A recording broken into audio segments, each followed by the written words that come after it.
Welcome to a very special weekend edition, a late night weekend edition. If you're on the East Coast, it's 11:30. If you're in Hawaii right now, you're not impressed. It's only 5:24, so 11:24 on the East Coast. The Joe Rogan Experience podcast, this episode is brought to you by onnit.com. If you go to ONNIT, use the code name Rogan, you will save 10% off any and all supplements. We're going to keep it simple here. It's Kissy McKisserson. Oh, that guy. We met him this weekend. The dude who is in the Onnit Power commercial, the power lifter. Very, very cool dude, by the way. Nice. With his also very cool girlfriend. And it was hilarious because they were so happy that we shit all over the part of the commercial where he hangs out with the girls. She was so mad about that. Because at the end of the commercial, this is a commercial for a testosterone supplement called T+.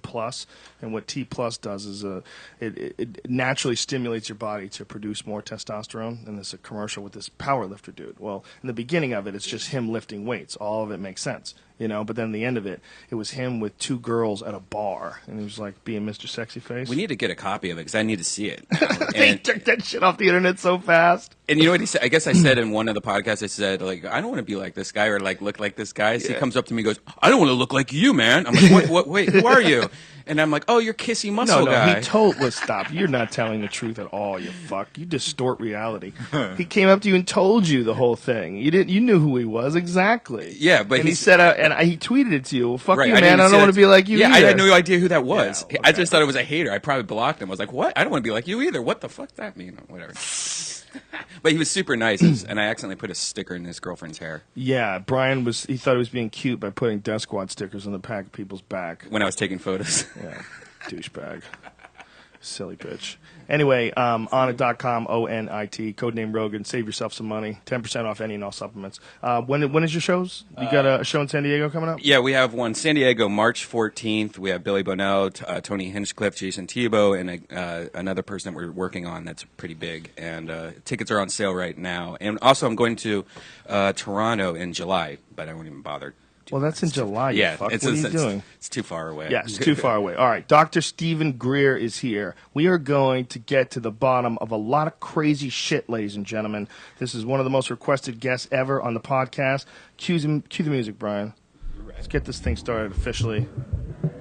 Joe Rogan Podcast, check it out. The Joe Rogan Experience. Train by day, Joe Rogan Podcast by night, all day. Our guest today, for folks who are tuning into this, ironically, on Sirius Satellite Radio, they don't hear the commercial part of it. Dr. Stephen Greer, if you don't know who Dr. Greer is, there's a thing that a lot of people are aware of that came out, was it 2011, the Disclosure Project? Was it? In 2001. 2001, did I say 11? I meant 1. I meant right around September 11th. That's where the 11 came from in my head. 2001, it was huge in the internet, a huge point of controversy and a topic of conversation. It was you on stage introducing this Disclosure Project, explaining how much information you had access to about alien spacecrafts visiting Earth and how many distinguished, high-ranking military people. And that was where it got shocking.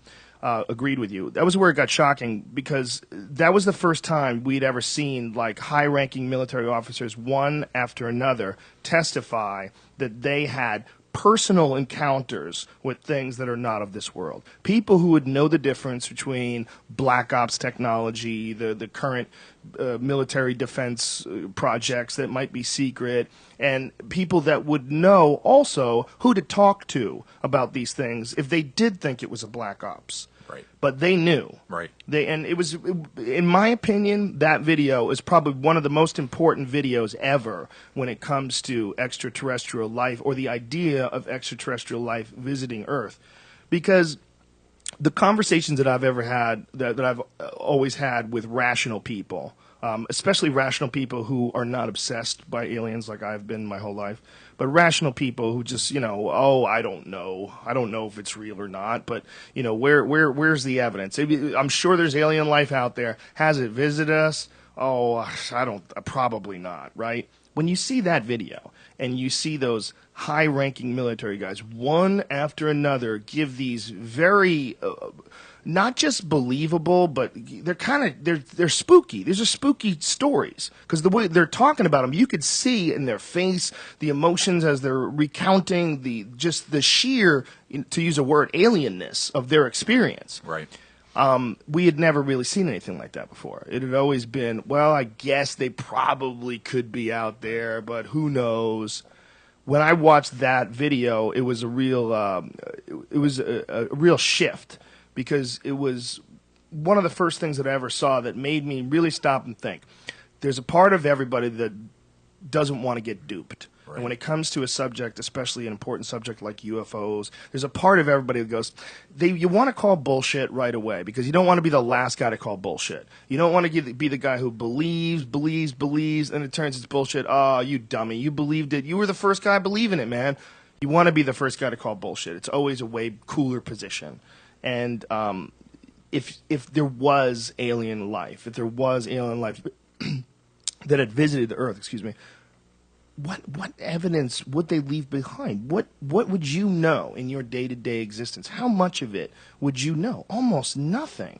Almost nothing. Particularly when it's getting hoovered up by a very well-organized and well-funded intelligence program, including the Project Blue Book, which was run by Dr. J. Allen Hynek, right? Well, that was a cover story. Yeah. The Project Blue Book was really a little office where they were putting things in there and making it sound like they were really investigating. Meanwhile, there was a unacknowledged project, what we call a black project, but the proper name is an unacknowledged special access project, or USAP. And the USAPs running this have been around since the 40s, very well funded, working on these issues, working on the technologies, studying how these things are going from one star system to another. And that's the sort of thing that we've been drilling down on for about 22 years. So the Project Blue Book that was run by Dr. Hynek, is that was his name? Yeah, Dr. J. Allen Hynek, right. Hynek. He was an Air Force guy, astronomer that the Air Force engaged to do that. And later, he came out and admitted that that was all just sort of a dog and pony show.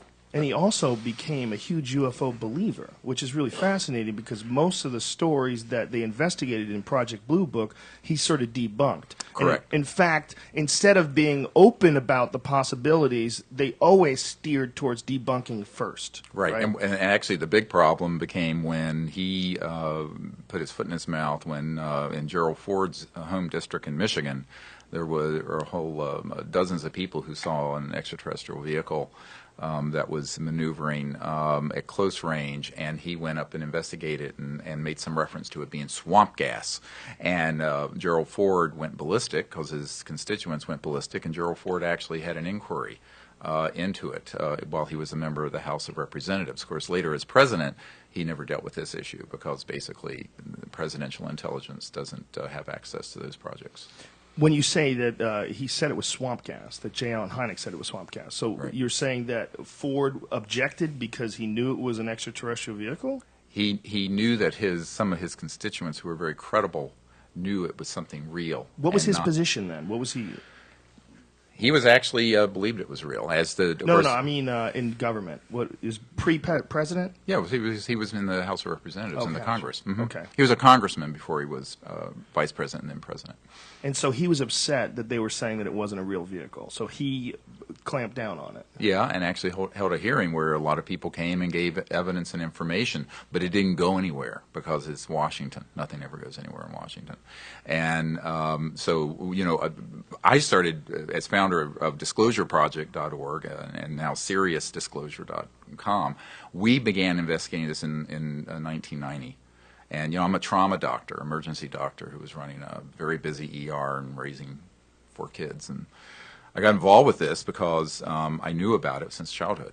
And, I have family. My mom's brother, uncle, was an engineer that worked on the lunar module, and I had an interest in this since I was a little child. So the thing that put Neil Armstrong on the moon, my family had a hand in that. So I think that what most people don't realize is that inside the intelligence community, the aerospace community, there are a lot of people who are very knowledgeable about this, but they're not allowed to talk about it. It's a career ender for most of them. And that was what we did for Disclosure Project, was to put all those folks together identify them. So I spent about 10 years identifying who these people were. And first I had maybe half a dozen of them. Now we have over 500, about 550. Who are the most credible people? Just so folks listening to this that haven't watched that video, who are the most credible people?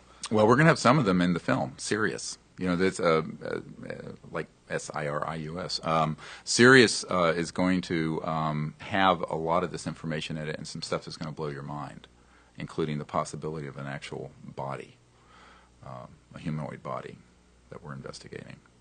And we'll get into this in a moment. And when you see it, you're going to go, really? My God. But, you know, these witnesses that we have who are military go from the head of investigations for the FAA, John Callahan, to people like Gordon Cooper, who was one of the early Mercury astronauts who his crew actually filmed one of these extraterrestrial vehicles landing on a dry lake bed out here near Edwards, and he looked at the film and sent it on a Pentagon plane.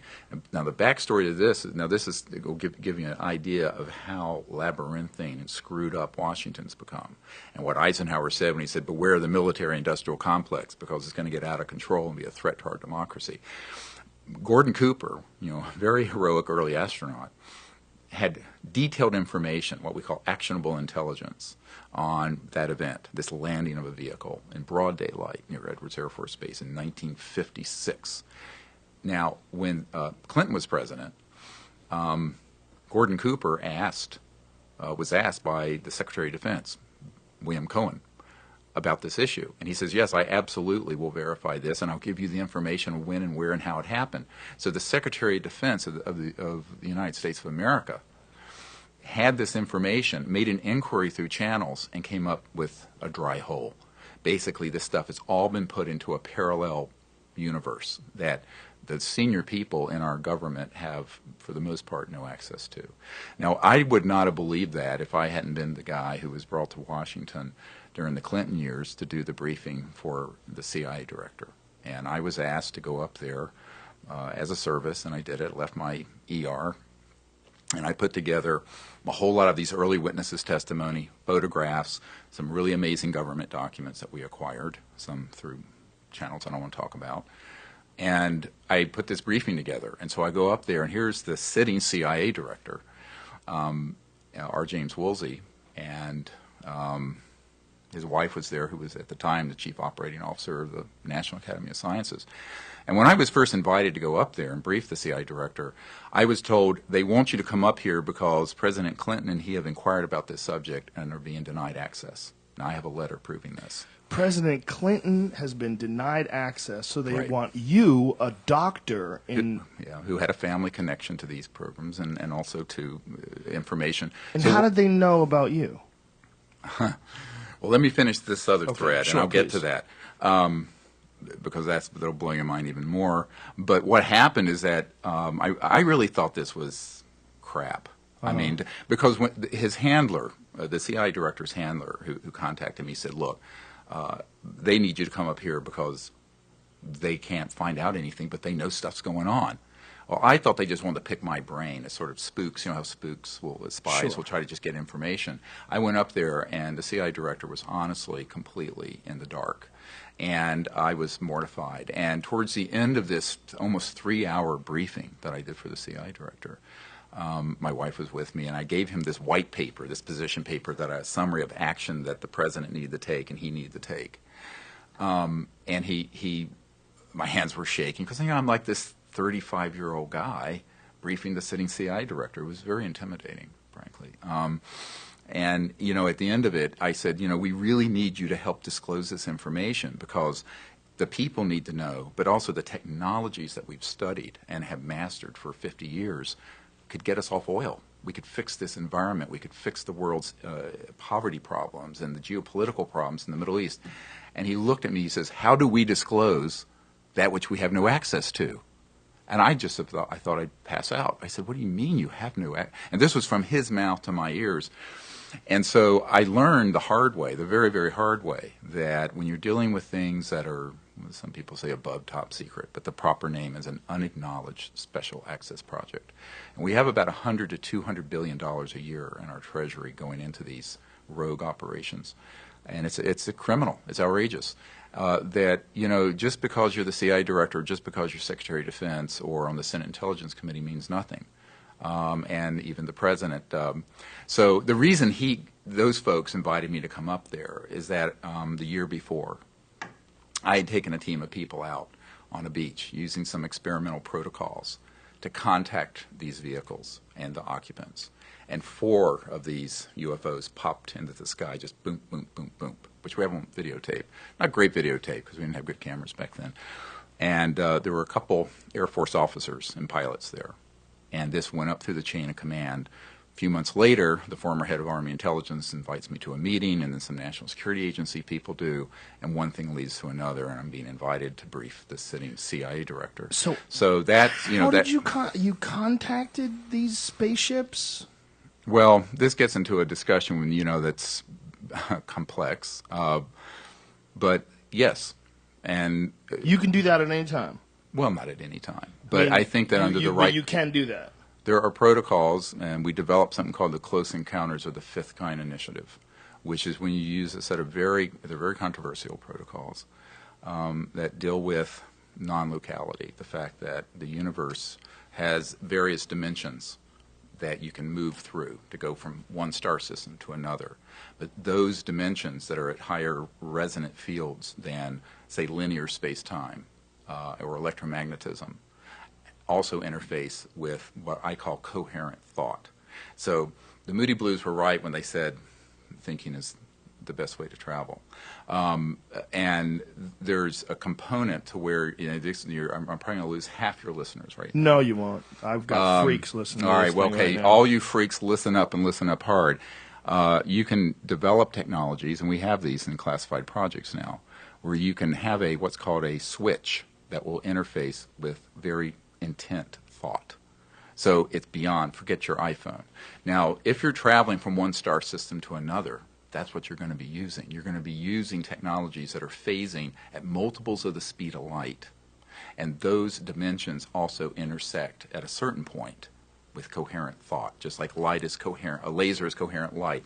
And so this gets into the whole question of how over the history of humanity have there been so many reports of contact, and there are. I mean, going all the way back to the Vimanas and the Vedas to accounts that, there's a wonderful painting in the Middle Ages of this exactly, it looks like a modern UFO over the shoulder of Mary, holding Jesus in a picture it's from the 1400s. I've actually seen the original of this. So I think the question becomes, we probably have always had extraterrestrial civilizations observing our little planet. The question is, what happened in the last 50 to 100 years that really got their attention? And I'm quite convinced it was when we started detonating thermonuclear weapons. But one of the projects we're involved with is Disclosure Project. Another one is sort of a citizens diplomacy effort saying, look, since our government is dead in the water on this in terms of the Secretary of State and folks like that, and I know I went up to the UN and met with, back when Boutros Ghali was UN Secretary General, and briefed these guys, and Leah Ghali, the wife of the Secretary General, and I talked about this in depth, and she said, they're not going to let us deal with something like this. So I started a citizens diplomacy effort back in 1990. But this is actually, and this is the part that I get ridiculed the most for, but it's the reason why the intelligence community took it most seriously, is that they knew that we had discovered the Rosetta Stone of contact, and they were very concerned. Now, concerned from the covert end. From the end of a lot of these Washington operatives, they were just fascinated. They didn't understand it, because it was sort of past their scientific understanding, but they were very interested. This is something I hate to interrupt you, but no, please, this is something that we can't really just gloss over. The idea that coherent thought, as you say, intersects with these other levels, these other dimensions that we can't normally access. Correct. How did you find out about this, and how did you develop the ability Well, you're putting me in the hot seat early, man. Well, you have to. When you say that you can do that, I mean, somehow or another, you have to, without getting anybody killed, you have to explain. How'd you figure that out? I figured it out when I was a teenager, and through a series of experiences I had. And I was talking to Thomas Jane, who's an actor here in town, about this, and I had a near-death experience when I was 17. I was very sick, and I had an experience that took me into some awareness about the nature of consciousness and the non-locality of mind, and the fact that the mind is actually a singularity, that there's really only one mind, and it's just shining through various individuals, appearing as many. And this experience, although it sounds very spiritual and religious, was very palpable. And I was raised a very devout atheist, so we didn't believe in anything. And so when I realized that this was real, I began to study meditation. And through that began to have some experiences where I realized this could happen. And I had a contact experience. I was 18, it was a few months later, in the fall of 1973. And I was doing this. I was meditating, and then I was doing what's now called SRV, scientific remote viewing, where you use consciousness to see remote places. And of course, Army intelligence and the CIA have experimented with this for years, which you may or may not know about. We can get into that. But I know all those guys. I know all the SRV people. But I was a kid, and I just turned 18. I was doing this, and suddenly I had this experience where I thought, well, what if I try to go into that state of one mind that I experienced when I was a kid, six months earlier when I had this near-death experience? So I did. And then I had an experience where I remote viewed and saw deep space and could see that there was an ET spacecraft out there. And I made contact, and it appeared. And it literally materialized right near the mountain where I was. And how old were you when you did this? 18. No drugs? No, I've never done any drugs, actually. You've never done any drugs? No. No psychedelics, nothing? Never. Wow. No. Are you aware of dimethyltryptamine? Do you know what that is? Yeah, I do. You know, it's supposedly your brain produces it Right. when you're in periods of extreme stress or near-death experiences. Yeah. And it's also the same chemical that's in ayahuasca, which has been used by indigenous tribes to Right. No, this was just spiritual this was a states. very natural sort of thing that happened. Yeah, but what I'm saying is that these people that are having these experiences, that are having a lot of people that are having alien contact experiences, they are all having them in the middle of the night. Like most of them are having them at night, and I'm not discounting this in any way. In fact, I may be possibly enhancing the possibility of people understanding this, or the vehicle. The mind produces this dimethyltryptamine during REM sleep, and it's believed. It's still a very sketchy thing. We know that the body produces it. We know they believe the pineal gland, which is literally your third eye, and reptiles it has a retina and a cornea and a lens. Right. They believe that's what, but the evidence on it apparently is like really kind of it's hard to figure out exactly. But they know the body has it. They know it's produced by the liver and the lungs for sure. And this chemical, when you get it and you give it to people that have had UFO abduction experiences, it gives them the exact same experience. It brings them into contact with other beings. The idea that this is just a hallucination because your body has some endogenous chemical in it, and it spikes and stimulates the visual cortex and what have you, and you have this, that is what everyone has always assumed.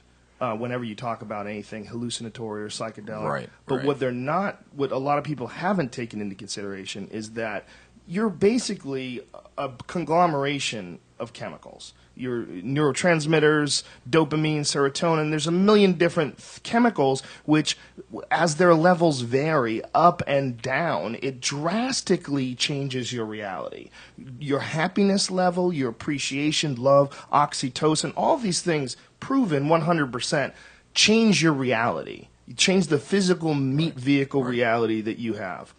And I think for whatever reason, when we think of something in the mind, when we think of the mind, like you're saying that coherent thought can contact other entities from other people are like, what the fuck are you talking about? That's like the initial immediate reaction. Right, because we've all been miseducated about the nature of reality. Of consciousness itself. Conscious reality, I've always tried to get people to try to understand how bizarre just imagination is. And when I don't mean imagination by you're imagining things that aren't there, that's not real, you're playing a game with your mind. What I mean by imagination is everything, including the language that we're speaking with right now, the vehicle in which this language is getting delivered through the internet, all of this came from the imagination. Right. Everything. This table came from the imagination. Sure, everything. The arm that holds this microphone. Someone thought this shit up, and then all of a sudden it manifested itself in a physical form when they actively created it. That seems so normal to us. It seems so normal. But we're the only fucking animal in the world we know that can do this. Well, and it goes beyond that because, Dr. John at Princeton University had the Princeton Engineering Anomalies Research Lab, and I knew Dr. John, and they had proven that you could set up a random number generator machine and put your thought towards it and begin to move, whether it's spitting out zeros or ones, and that there is, in fact, been proven scientifically that the mind is actually operating non-locally, meaning that it's not limited to space and time in a linear way. And these studies that have been done by Dean Radin and Dr. John and many other scientists with very good credentials. I mean, Dr. John was an engineer at Princeton. What they found is that, in fact, the mind itself is what Erwin Schrödinger said. And Erwin Schrödinger, of course, was the father of particle wave theory and quantum mechanics. And I think it was in 1910 or so, he said the total number of minds in the universe is one. That is, it's a singularity. And so that understanding is, I know it sounds sort of out there. Hippie. But no, it actually sounds very Vedic in the sense of Buddhist or Vedanta. But hippie from modern well, references. I guess to maybe Sarah Palin. But did I say that? I'm sorry. I apologize. But the reality is the world isn't flat. And there's a whole area of physics and science that has been drilled down on for years that establish all these things as true. It isn't talked about because the high priests of religion and the high priests of science are all opposed to this information coming out. So so part of the secrecy around this whole UFO issue isn't just the physical energy and propulsion systems, it's the paradigm. Because if you ask the question, in fact, going back to this dinner with the CIA director and his wife, very smart lady, and she turns in, we're sitting across the table having dinner. That was the cover story, it was a dinner. And she says, how are they communicating across the vastness of space? And of course, I had the I didn't know whether to tell her something that sounded scientific, so I maintained my credibility, or to tell her the truth and risk losing all my credibility. But I decided then, in the early days of this project, that if someone's smart enough to ask the question, I'm going to answer it honestly, even though it's going to blow their mind. And so I looked at her, and her husband, the CIA director, sitting next to me, I didn't really understand where she was going. I said, look, take our Milky Way. 100,000 light years across, all right? So that 100,000 light years is a distance. That's how far you would go at 186,000 miles a second for 100,000 years, going at that speed. Then that's just our own galaxy. Now, you take 1% of that, say 1,000 light years, at the speed of your cell phone or radio wave or TV wave or this system we're using right here. For someone from a star system 1% of the way through our galaxy, for them to say, hello, how are you? And for a spacecraft that's at another star system 1,000 light years away, say here, Earth, to say, fine, how are you doing? That just took how long? 4,000 years. 2,000 years. 1,000 one way and 1,000 another. So the time since the birth of Christ. So the speed of light is too damn slow. And so when you begin to go through what I call the crossing point of light, it's like the sound barrier was a big deal. The biggest deal is the light barrier. And when you go past the light barrier, you're going to cross into these kind of multiphasic resonant dimensions, part of which hook into the singularity of mind and thought. And actually, this film that we're working on, which is the largest crowd-funded documentary in history, to my knowledge, Sirius, and you can find out about it at SiriusDisclosure.com. It's been crowd-funded by the public. It's all been funded by people out there, thousands of people. We're going to do a premiere here in L.A. on April 22nd, if you want to come. But I would love to. Okay, come. But we can't send things at the speed of light, right? Even saying that. Beyond the speed of light. But they can't do that, right? You can't send information in the form of light yet, can you? No, well, no, but I'm well, fiber optics and things of this sort. But does that move at the speed of light? Pretty much. Yeah? But, Okay. but what I'm saying is that if you go beyond the speed of light, Right. it's a whole new physics. Of course. Okay. So that's what if these craft are here, and now I have over 4,000 cases where they've landed, and we have evidence. I have 3,500 pilot cases. We have over 500 whistleblowers, top secret military corporate people. And I have 110 of them on digital videotape, although nobody really wants to see it, but I have it. So the question is, if they're here, how the hell they get here? Well, they're not using an Exxon Jet A fuel, and they're not using a solid rocket booster, and they're not using an ion drive or anything linear. So you have to begin to have this question. So when the CI director's wife asked me this, I told her about that they had technologies that interface with thought and consciousness. And that may sound as bizarre to people now, but if you took your cell phone and showed Thomas Jefferson your smartphone, they would think it was magic. If you went to Salem, Massachusetts a couple hundred years ago, you'd be burned at the stake as a witch. Yeah, so no the question. point is that people have to have some humility about the fact that humans are one half of one step out of the jungle technologically. I mean, we're only 100 or so years into anything resembling real technology. So when we're dealing with civilizations that are 10 to the 6th to 10 to the 7th, 100,000 to a million years ahead of us, we have to have some humility about what that might look like. And so when I explained this to the wife, the CI director, she just looked at me and said, I thought it had to be something like that. I mean, people are ready to actually understand this. Not everyone has to be retarded on this. And I tell folks that it's what's a shame in my mind is that our civilization has been exploring these sort of what they call borderland sciences for 100 years. And it's all been kept very secret or debunked or ridiculed. And it's actually holding us back, not only socially and spiritually, but environmentally and in every other way. Because this nexus of where you have these advanced transdimensional physics come together, that's how you're propelling through one point in space to another across galaxies.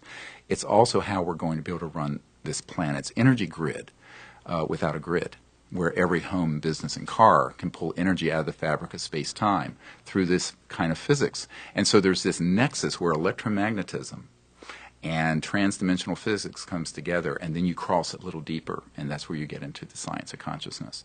And this becomes a very, very complex issue for most people because it's new to them. But once you understand the fundamental science behind it, it's really very simple. What we need to understand is that no one 200 years ago even thought of a camera. Right. 200 years ago, when you wanted to picture something, you had to draw it. And there was, the idea of a camera was the idea of a movie, the idea of sending a video on your phone to your friend. You could take a video of you here right now and send it to a friend, and they would get it almost instantly. That's just a tiny blip in human history, a 200-year blip in human history, from riding horses to sending video through the internet. 100 years, yeah. even. And the people that existed back then would have never seen it coming. And if technology, and we know it does, accelerates exponentially, what we're dealing with 1,000 years from now, 10,000 years from now, is completely unrecognizable. We live in an area where our solar system is kind of scary. There's a lot of rocks out there, and they fly around, and occasionally they slam into shit, and they can ruin civilization for a little bit. Right. But there might be solar systems out there where that doesn't take place. There could be a civilization that developed 2-3 billion years ago. I mean, we really don't know. We have no idea. Well, the Earth has had life for 700 million years, and all scientists recognize that, except people who think that the world was made 6,000 years ago. And I have nothing to say to those folks except to say, get over it. But I know I'm an outrageous person. You are a little outrageous. A little bit outrageous. You haven't heard anything yet. You're on the edge. Tuned. Yeah, I'm ready. All right. I'm strapped in. So, but if you really look at our technological development, my grandmother was born in post-Reconstruction South in the late 1800s. Her son worked on the lunar module, put the first man on the moon. But by the time we landed on the moon in 1969, we were 15 years into having classified anti-gravity propulsion devices. The biggest mindfuck that I always try to drop on people with time is between the invention of the airplane, it was less than 50 years that someone used that airplane to drop a nuclear weapon. Right. And see, this is pretty crazy. This gets into the whole question. I've had a lot of people ask me. We have if you go to our site, SeriousDisclosure.com, there's a section that has all these top secret military guys on it, and part of it is that there's a whole grouping of them. I have a dozen of them or so who are at strategic air command facilities and nuclear weapon storage areas and processing areas and all this stuff. And every one of them were overflown by ET spacecraft back in the 40s, 50s, 60s because they were very concerned about what we were doing. Because we were going from having these technologies to weaponizing them, and our technological development had gotten ahead of our social and spiritual development. Way ahead. And this is an existential threat. But, as an emergency doctor, I used to have, crazy people come into the ER, and I'd have to commit them. And, it's dangerous to yourself or others. And what I've found is that if you take a step back and look at humanity through the eyes of extraterrestrial civilizations, we've become dangerous to ourselves, but we're also dangerous to others. And moreover, we become an existential threat to the biosphere of the Earth, where we're killing the oceans, the atmosphere, and everything else. All this is unnecessary. So the question is, the misanthropic sociopaths that are running the planet into the ground are going to have to be stood down by the people getting behind disclosure, getting behind the technologies, and basically saying, we're fed up and we're not going to put up with this anymore. It's like the movie Network, and we're mad as hell. And I think people, and it isn't about doing anything violent. It's about saying we need to just move forward because Washington isn't going to do it. My uncle's company, Northrop Grumman, isn't. Lockheed Martin isn't going to do it. It's you and me and the other people out there who get the situation we're in and want to fix it. One of the things that might have also got their attention was Operation Starfish Prime. Are you aware of that, from 1962, where they launched a nuclear bomb into space? They blew up a nuclear bomb in space. Well, actually, one of our witnesses, Colonel Diedrichson, was with the Atomic Energy Commission, which became the DOE, and he was an Air Force colonel. And his responsibility was over all the nuclear facilities, but he knew of a program where we were going to lob a thermonuclear weapon and detonate it on the moon. And when that, and they actually worked on this, and when it went exo-atmospheric, when it left our atmosphere, and it was intercepted by an extraterrestrial vehicle and basically dematerialized, was taken out. And he had personal knowledge of this. So they had actually tried to do this. They actually launched it, and it was on its way to the moon. There have been a lot of really crazy. It's like Dr. Strangelove on steroids with some of these guys. And I still work with a lot of folks who are with the agency and aerospace industry. And there's a term at the Naval Research Labs and CIA for this whole area of science, and it's called WSFM. It stands for, it's not a radio station, by the way. It stands for Weird Science and Frickin' Magic. And that's what they call it. And You're it's a grown all, man. You should never use the word frickin'. Yeah, I don't. This is what they call it. They need to be stopped. If Yeah. they have that access to technology and they're using the word frickin', Yeah. that you can't be trusting them. Yeah. Oh, you can't. They're held back. Actually, I'll tell you that a lot of them are really good people who want to see the secrecy end. But there's not much they can do. As an individual, when you're in a compartmentalized sort of a system like that. Well, I got how a lot much of them can come you do? forward. Almost all of our top secret guys had signed security oaths. But here's something I want everyone to listen carefully. Daniel Sheehan, who is a constitutional attorney who did Pentagon Papers and Silkwood case and all this, and I ran this by him. I said, look, I've done briefings for, here's a short list: the Director of Central Intelligence, the head of the Defense Intelligence Agency, members of the Senate Intelligence Committee, senior people who are on the House, various House committees, Government Oversight Committee, presidential staff, the head of intelligence for the Joint Chiefs of Staff, what's called J2. Personally, I took astronaut Edgar Mitchell to one of those briefings for the Admiral, Admiral Tom Wilson. And every one of these people had been inquiring about this issue and had been denied access. One of them, who I will not name, I learned before my briefing with him, I had given a document that's going to be in this film, Sirius. And the document is on the front of the thing, the briefing I put together for President Obama. And if you go down the list... You put together a briefing for President Obama? Yeah. They asked you to? Someone senior involved with his team did. And so... Jesus Christ. Yeah. How weird must that be, to be the president, and then to get in there and go, okay, what the fuck is going on with UFOs? The emperor has no clothes. Hey, call that doctor. What's that guy's name? Yeah. Virginia? Dr. Kevorkian? Greer? Go get that guy. Yeah. Wow. So no, but what happened is that when this admiral looked at this document, and it's going to blow people's mind when they see this, It's a National Reconnaissance Office document. And NRO does all the top secret spy satellites. And over their headquarters it says, "We own the night."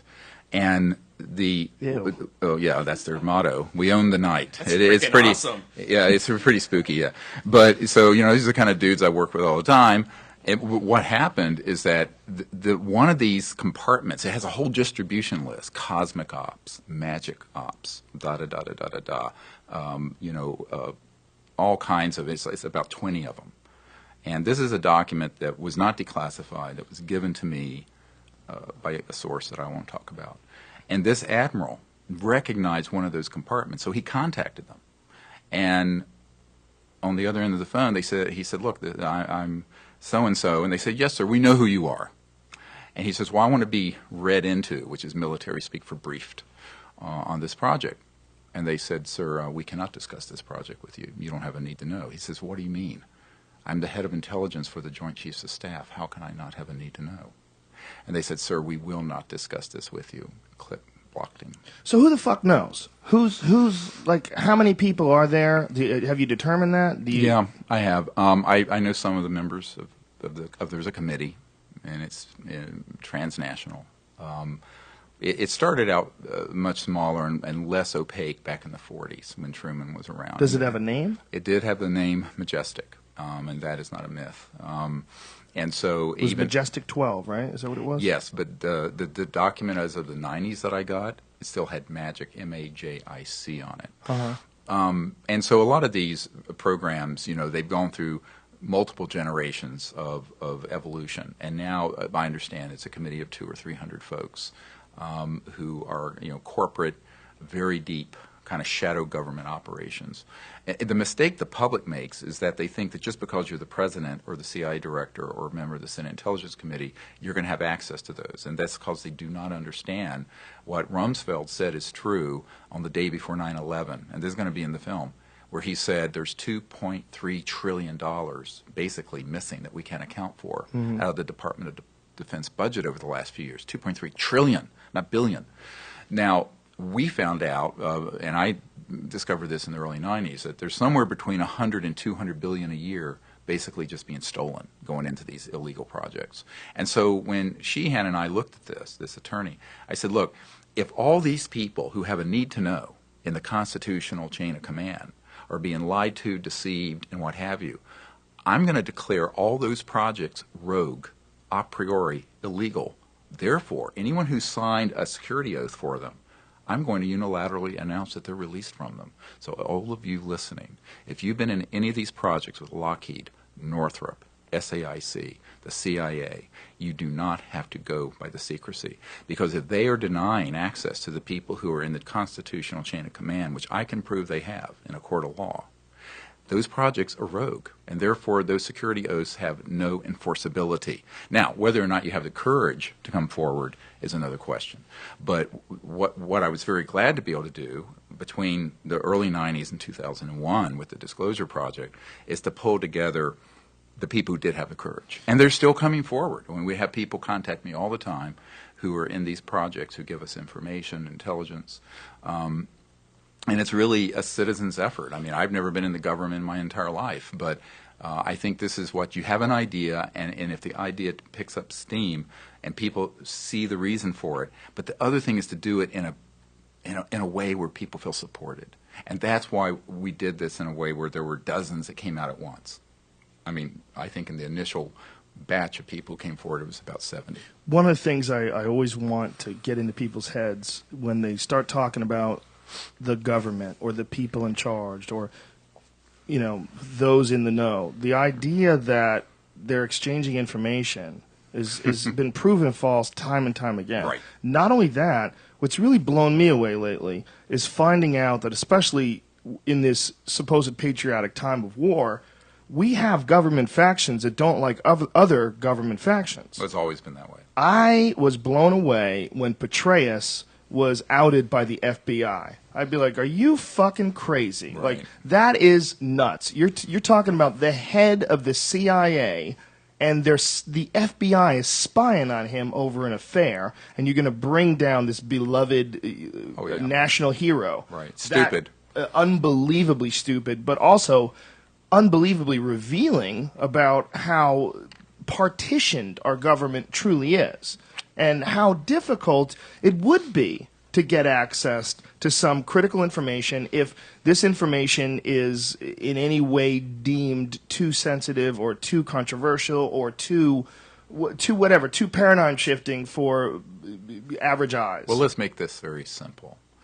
If you acknowledge that the UFOs are there and they're real, and anyone with an IQ over mud is going to ask the question, then how did they get here? If you ask that question, we have the answers for it.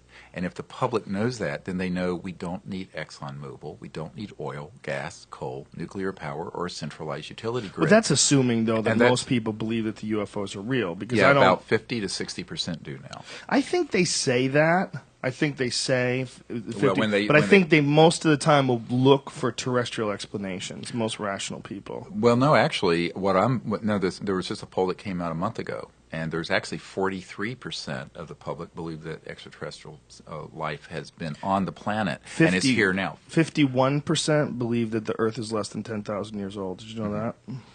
Yeah, well, I don't know if it's that high. 51%. I heard it was about a quarter of the population. So Gallup poll, I think 2010, they got 51%.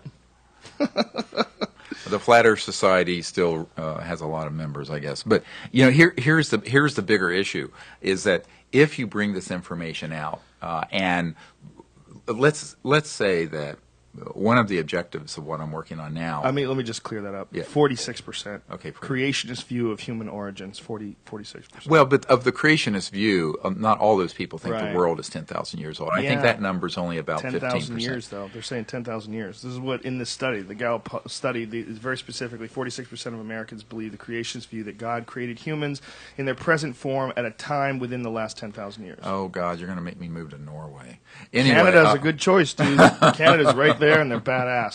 I know. Just, Hey, but just to throw some salt on your idea that Please it makes throw sense. all you want. I mean, look, I told you that I'm a huge fan of the UFO experience. I mean, I really want it to be real. But just because 47% or whatever the fuck 46% think that the Earth Right. is less No, than you're 10,000 right. years Yeah. old. But the evidence speaks for itself. And I told someone once. But they does say, it? well, Does it? I mean, what Yes. percentage? Okay, let's just be honest, or rather, let's open this. What percentage of UFO sightings are real? What percentage are totally made up, and what percentage are a confusion?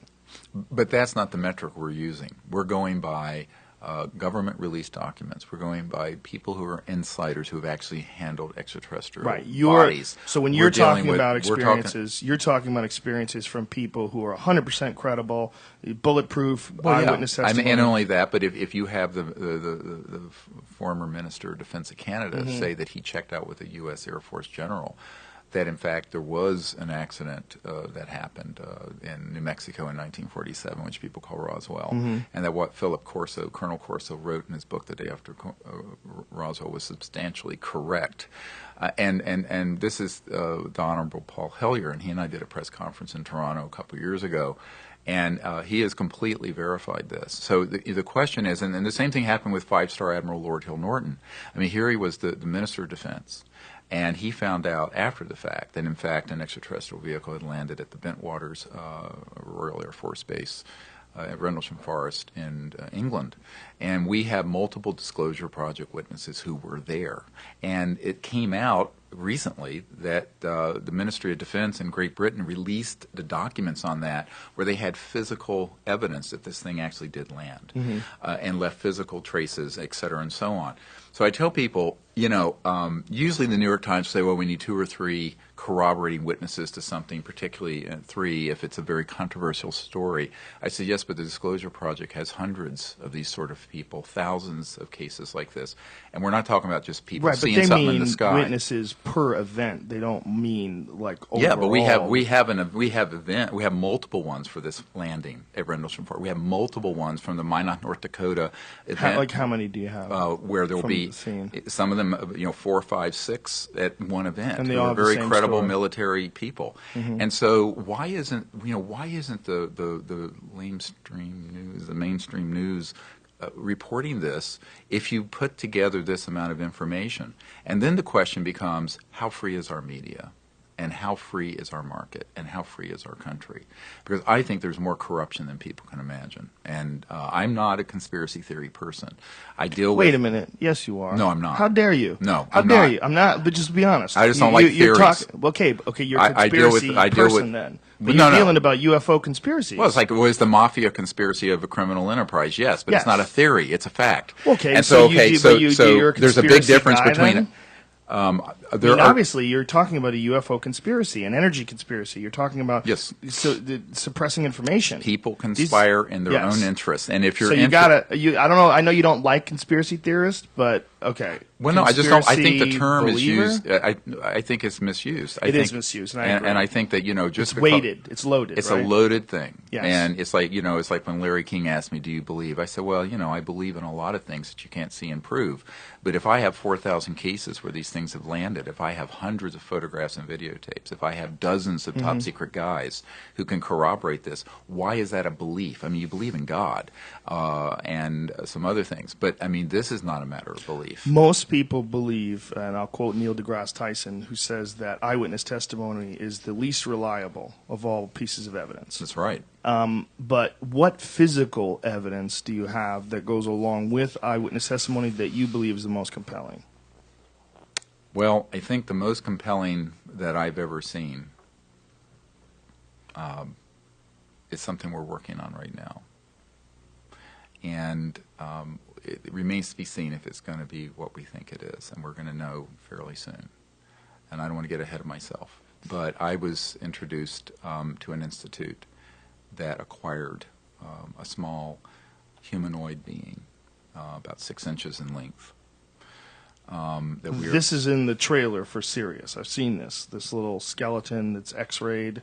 And CAT scanned, and we're now doing the genetic workup at the top university in the world that's doing this.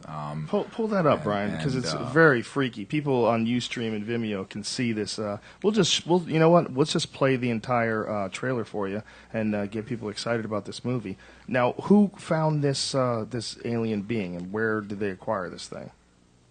It was. I'm not at liberty. Okay. I'm still waiting to see if this person was, but it's an. Because it might be horseshit, right? It's a possibility. Do you think that you got hosed? No, I know. All I'm saying is that it is an organic being. It is an organic being. It is. The CAT scan shows lungs on the inside. It has 10 ribs and not 12. We have now proven from bone density that it's at least several years old, and it's only 6 inches long.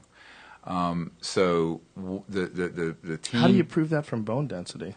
When you're dealing you with look at the epiphyseal plates and how much calcium. In other words, right, but if that's you, humans, isn't it? Why you're dealing with a completely alien species? No. I'm saying if you were to go back, if you're going to assume that it's not ET, then you look at it. What would this be if it were human? I see what you're saying. Okay, so you have to go through an algorithm and it's a diagnosis of exclusion. We could say in medicine, because if it's not a miscarried or aborted fetus, which is the size of what this would be, about 22 weeks. If it's not any known primate, it's not a fossil because it has organic material and DNA material. We've already extracted. We clipped one of the ribs, two of the ribs, and have gotten the DNA material out of the rib of internal marrow.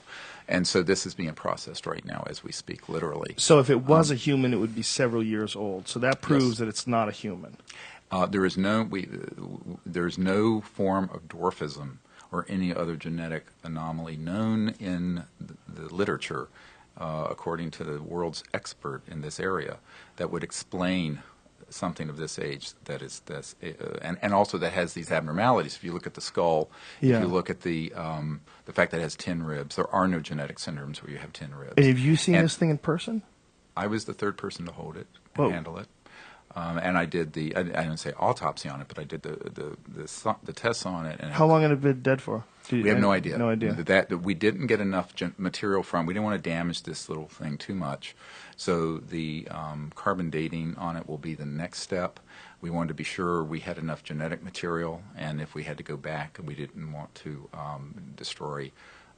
Anyway, so we're working a scientific algorithm on this. This is actually the people, the public, who are supporting the film Sirius, are the reason why we were able to do all these studies. How is this thing preserved? But it was found in a very, very dry desert area, and it's just very desiccated. It's very dried out, and it was not in any sort of preservative. And now it died a traumatic death. We know it behind the right mastoid air cell, behind your ear here. The skull is crashed in, and it's a little asymmetric on the jaw, and the right humerus is fractured through and through. And it happened at mortem or shortly post-mortem. We think it was the fatal blow to this particular being. Now, what is this being? When you look at it, almost every scientist that has seen it goes, looks like an ET. But we don't know. All I'm going to say is that we're not going to be able to say, because even the genetics, there's no database to compare it to. Now, we have the whole human genome to compare it to, which is what we're doing right now. Mm-hmm. And we have all the literature that the world's expert in skeletal abnormalities, the expert in the world, looked at this thing and said, this is nothing that I know of and that has ever been seen on this planet. And so the question then becomes, what is it?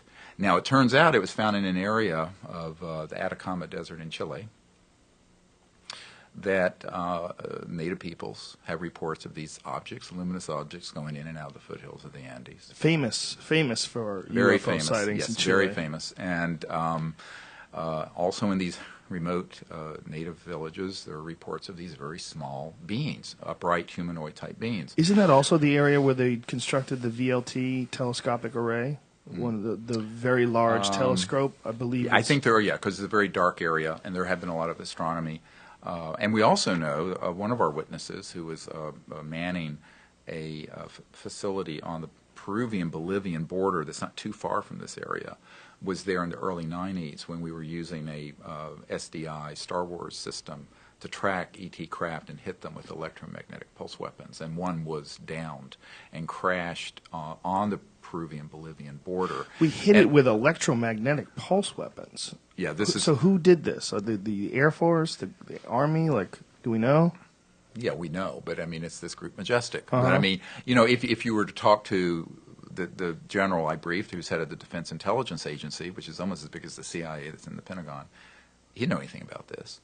So when you say who's doing it, it's not.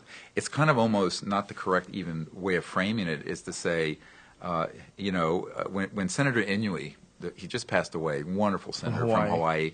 He said there exists a secret government with its own Air Force, its own funding mechanism, its own Navy. I'm quoting almost exactly, and actually this is a great speech by this senator.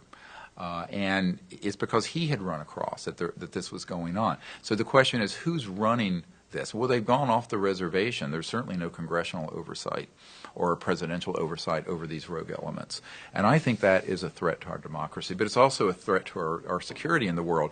If what we've learned is true from multiple military insiders, that we have been attempting to target these extraterrestrial vehicles and down them, how stupid is that? And you're dealing with civilizations that could turn the Earth into a pink mist floating through space in a nanosecond, and we're there firing at them? Why? This is... But you're convinced that this happened? Absolutely? I absolutely know it has. Because I have too many insiders who've been present when we've done this sort of the weaponization of electromagnetic signals. What about disinformation? Most of the information out there is disinformation. Right. I would say. Do you believe any of it's ever hit you? Like this might be disinformation? Oh yeah, I have. No, not what I'm telling you. No. But have I ever been caught flat-footed? Yeah, almost.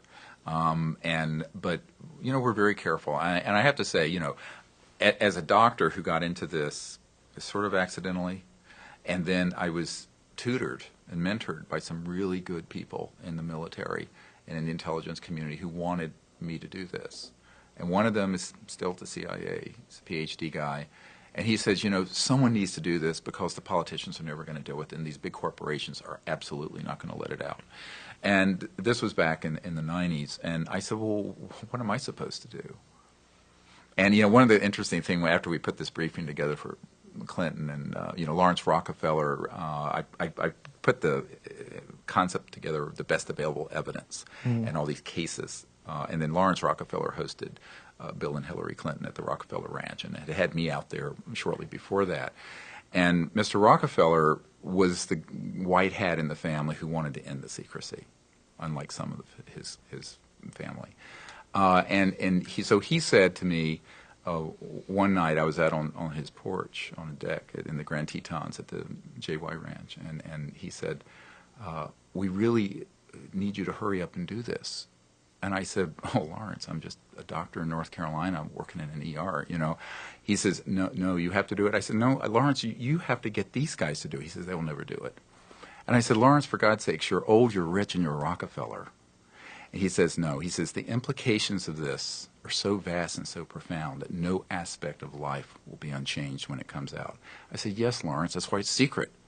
And then he said to me, "Well, that means those folks aren't going to do it." And then, before that, shortly after that, and I had this meeting with the CIA director, and one of the president's friends came to my house, and this was a very disturbing story. I'm sitting at the table with my 4 kids, 4 daughters, and this man who's very close friends with the president, Clinton, says to me, "Well, they're very supportive of what you've recommended in this white paper." I said, "Great." And he says, "But they're not going to do it." I said, "Why not?" He says, "They're convinced that if the president steps into this too hard, he'll end up like Jack Kennedy." And I started laughing, thinking, what a load of nonsense. And he stopped me. He says, "No, they're serious." I said, "Well, don't say this in front of the kids." So we went to the library in my house after dinner. And I said, "What are you talking about, Kevin?" And he said, "They really think this is too dangerous." I said, "Well, what am I supposed to do? What am I, chop liver?" And he looked at me and he says, "Yeah, you're expendable."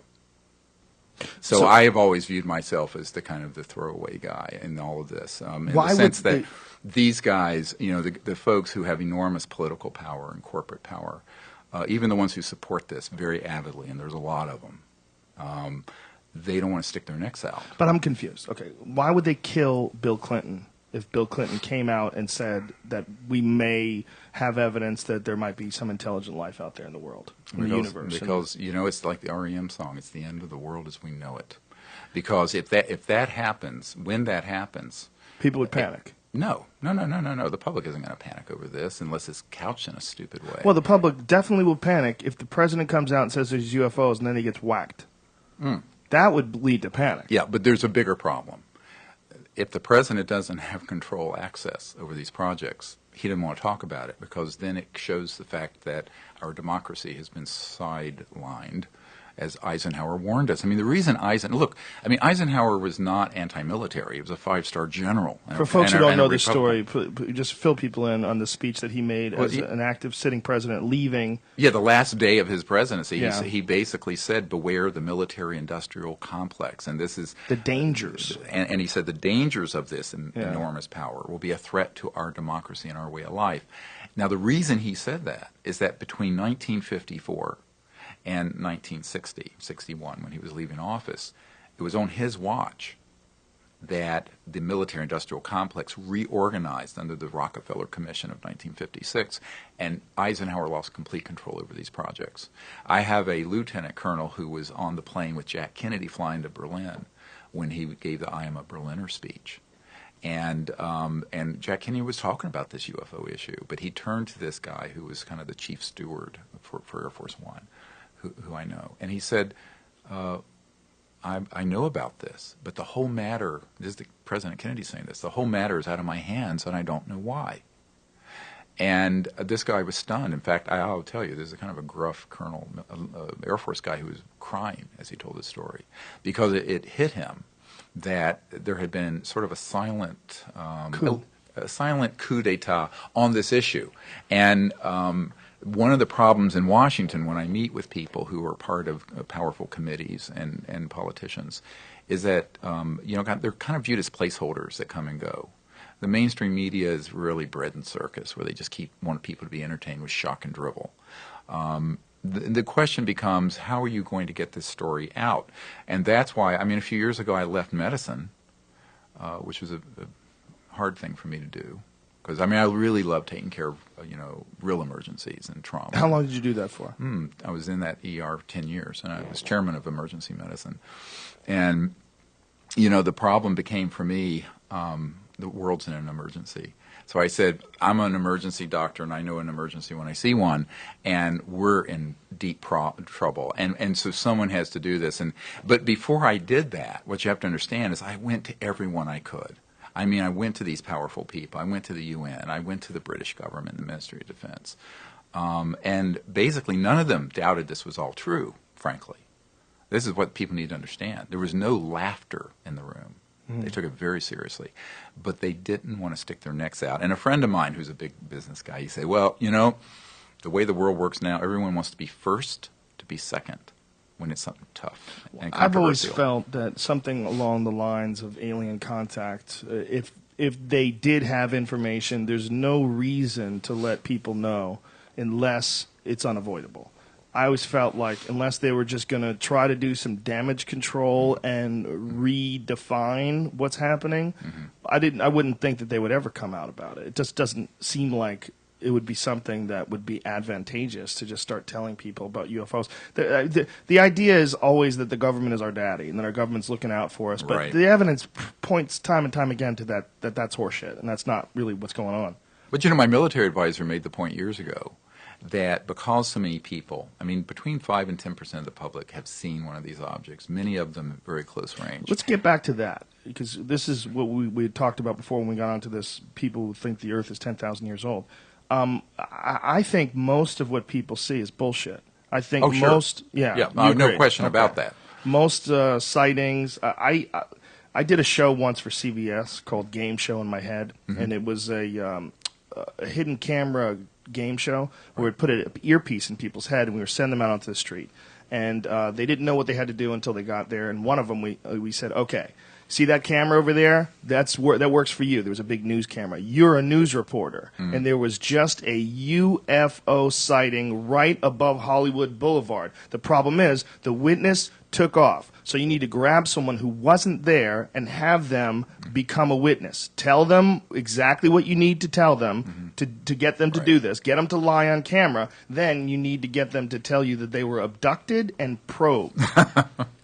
And I'm Right. serious. And we got Yeah. people to do it like that. It was Oh, yeah, easy. no, I have no doubt. But People you know, are so full of shit. Yeah, you can. You can always do that. But I'm talking about High-level military people. No, and Right. the residual. I mean, for example, we have multiple pilots for commercial airlines and the Air Force.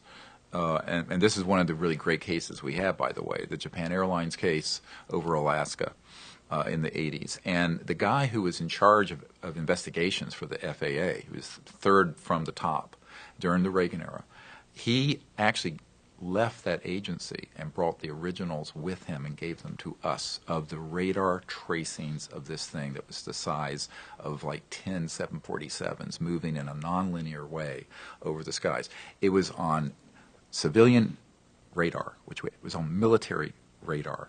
They scrambled F-16 jets. It was on their radar, and the Japan Airlines 747 pilot has testified to it, and we have all of that in this case. I've Now- heard of this. I've okay, heard of this all right. story. So when we brought all that forward, and this guy came forward, he says, "I'm one of these high-level government officials who actually has seen all this and has handled it." But no one's asking the right questions. So when you pull all that together, and then of course there will be events like this thing that happened in Phoenix, where you know eventually the governor of Arizona, Fife Symington, came out later. I mean, at the time he ridiculed it, but he had actually seen it and came out later, 10 years later, in 2007, said, "Yeah, that was an ET craft almost certainly, and I saw it, and tens of thousands of people in the Phoenix area saw it, and it was photographed, and it was on radar, and there were very trained people." So, you know, you have to ask the question, how many things like that have to happen? And, you know, on the other hand, you know, the things that we have in physics that are inferred through indirect measurements, like black holes, are articles of belief and faith, or even the Big Bang Theory. But when you have all of this, and this is not just someone on Hollywood Boulevard who's making stuff up, when you have dozens, thousands of people, you have radar cases, you have all this. And so a lot of this is what's going to be in the film serious. And because what I've said to people is that the fact that people haven't seen this evidence doesn't mean that it doesn't exist. It does exist. But I agree with you. There are a lot of people who will see things, and it'll be a planet rising, or it'll be a meteor, or it'll be military aircraft. a satellite, Yeah. or it'll be now this is the other part of this. There are a lot of things that are UFO sightings that are very legit, And that's why I don't like the word UFO. There are two categories of UFOs that once you eliminate all the nonsense you're talking about, and they're the ones that are ETVs, which is what they're called, the NSA, extraterrestrial vehicles. And then there are the ones that are the electromagnetic devices we've been building since the 50s. And if people think that propulsion and energy systems stopped in the 40s, they need to think about this. Let's step back for a minute. Your car is running on an internal combustion engine circa 18... Mine is, because I'm a man, okay, and I don't drive a fucking sissy hybrid vehicle. Yeah, there you go. I'm not driving a Prius. It makes no noise. Yeah, you should have I a like to hear 1,000 rumble under horsepower my seat. electric one, and then you'd really have some power. It's too futuristic, man. I need Led Zeppelin on the radio. I need a little Yeah, 1970s in my life. Yeah. Well, no, but I mean, this, and the jet engine, people think that was, we're flying around on jets. So I came out here from D.C. on it. That's 1930s. Right. Rockets, 1940s, Werner von Braun. Do people really think there have been no breakthroughs in energy physics and Well, I'm propulsion sure since the 40s? people absolutely know that we've been working on things like that. But to bring up what you brought up earlier about the governor of Phoenix, just to point out that the governor of Arizona, the governor of Alaska, Sarah Palin, is one of those people that believe the Earth is less than 10,000 years old. So just because you're a governor or something doesn't mean you're on the ball. And second of all, I had friends that were in Phoenix, and one of them, very credible guy, told me he saw some giant black triangle flying motionless over the sky. He said it was bigger than several football fields. He said it made no noise, and it blocked out the stars and flew over. And he said everyone in his neighborhood was shitting their pants. It was enough to me that I would go, wow, there's something. There's too many people that saw something. Sure. You could attribute certain things to mass hysteria, but that was one of them that I found to be very strange. But I never heard any photographs. You say photographs. Oh, we have amazing photographs and videos. They're going to be in the film, serious. You don't have them anywhere else that you see online? You're holding them back for No. They're out there. Dr. Lynn Katai, who's a medical doctor, also took some of them. There's other video. Photos of the Phoenix crafts. Yes, the actual one. Yes. So what should we, if we want to look for one right And now, to put in this show right now, we're online, who does he look for? I guess you'd go to Dr. Lynn Katai's site. I don't Spell have her? it memorized. Spell her name? Kitai. Kitai. Yeah. Pull that up, Brian, and see what And images she you has get quite on a few Google. on there. Yeah. I've never heard that there's been photographs of these things. Yeah. What does the photo show? It shows exactly what people described, a formation of lights that were moving together in a massive sort of V formation. Right, and the government said that those were flares. Right, because a couple hours later, when they couldn't contain the news story on this, I was there when this happened, by the way. You were in Phoenix. I was there. Did you see it? Yeah. What did you see? What you just described. Now why was I there? Why were you That's there? another. Yeah. Did you get your spider call? The Batman, whatever the fucking the thing, a UFO just appears over your house like the bat sign. Remember when he's in trouble, we need to send Batman? Is that what they do? Right. No, they don't. I was actually there at a digital lab that was being loaned to us to put together a... Coincidentally. Well, not coincidentally. To put together the best photos and videos to give to Congress that I was briefing in April of 97. So in March of 97, I had gone there, and there was a guy who had a digital laboratory who said, look, we'll let you use our equipment and assemble this, and we'll help you. And he'd worked a lot with the military. And so I had collected photos and videos from all over the world and governments from all over the world, which we call the best available evidence. And I was putting it together because in April we were holding a closed briefing for members of Congress who wanted to know. And that's when people like Congressman Dan Burton, who was chairman of the House Government Reform and Oversight Committee, came, and a whole lot of other people from the Pentagon and Vice President's office and whatnot. So I was there when that happened, and someone came running into the lab saying, "My God, while we're here trying, there's this going on," and it turned out it was on the news that night in Phoenix. Now, interestingly, the national news didn't pick up on it till June. This happened in March, which is very interesting. Why did that get held back? But and so there are so many people who saw it, and this was huge. Whatever this object was, it was not the size of like a 747. A 747, you probably could put dozens of them inside the volume of this thing. It was huge. I found it interesting that the stories were very similar. It's one of the things that I found most interesting. I watched some stuff online, and then when I spoke to my friend who lives in Phoenix, and he told me what he saw, I was like, wow, you're talking about like at least 6 or 7 people that are telling the exact same story of seeing this exact same sort of thing. Now, these are the images that you're talking about. These are the whatever the red lights that are in the sky. I think the video is probably more impressive, being that the video shows these things essentially hover for a long period of time, and much longer than really should be attributable to parachutes and flares. It doesn't really make any sense because parachutes and flares, they don't really move that slow. When you watch a guy jump out of a plane with a parachute, the parachutes, they slow your fall down, but they don't make you suspend. There's a good photograph of it. No, and we know how those kind of flares and but the people who were directly under it, and it moved not just over this part of Phoenix, it moved all the way from outside Flagstaff through the valley and then down towards Tempe. Now, how did you know about it? You were there working. Did you hear about it? There was a guy that ran into the lab and who had actually been in the military. He said, "You wouldn't believe what's going on." So yeah, I was there that night. And what year was this? 1997, March of '97. Yeah, now, what's equally interesting, if you look at this, now the Belgian Air Force cooperated with me very, very nicely. Back in the early 90s and late 80s, you may have remembered there was this wave of things that happened in eastern Belgium, where there were these massive triangles that were about 800 feet on each side that were photographed, radar traced, chased by F-16s, and we have all this. And the head of the Belgian Air Force actually showed the radar of one of these objects going from hover to several thousand miles per hour straight up into space, way outside the envelope of any normal conventional propulsion system. They have a video of this.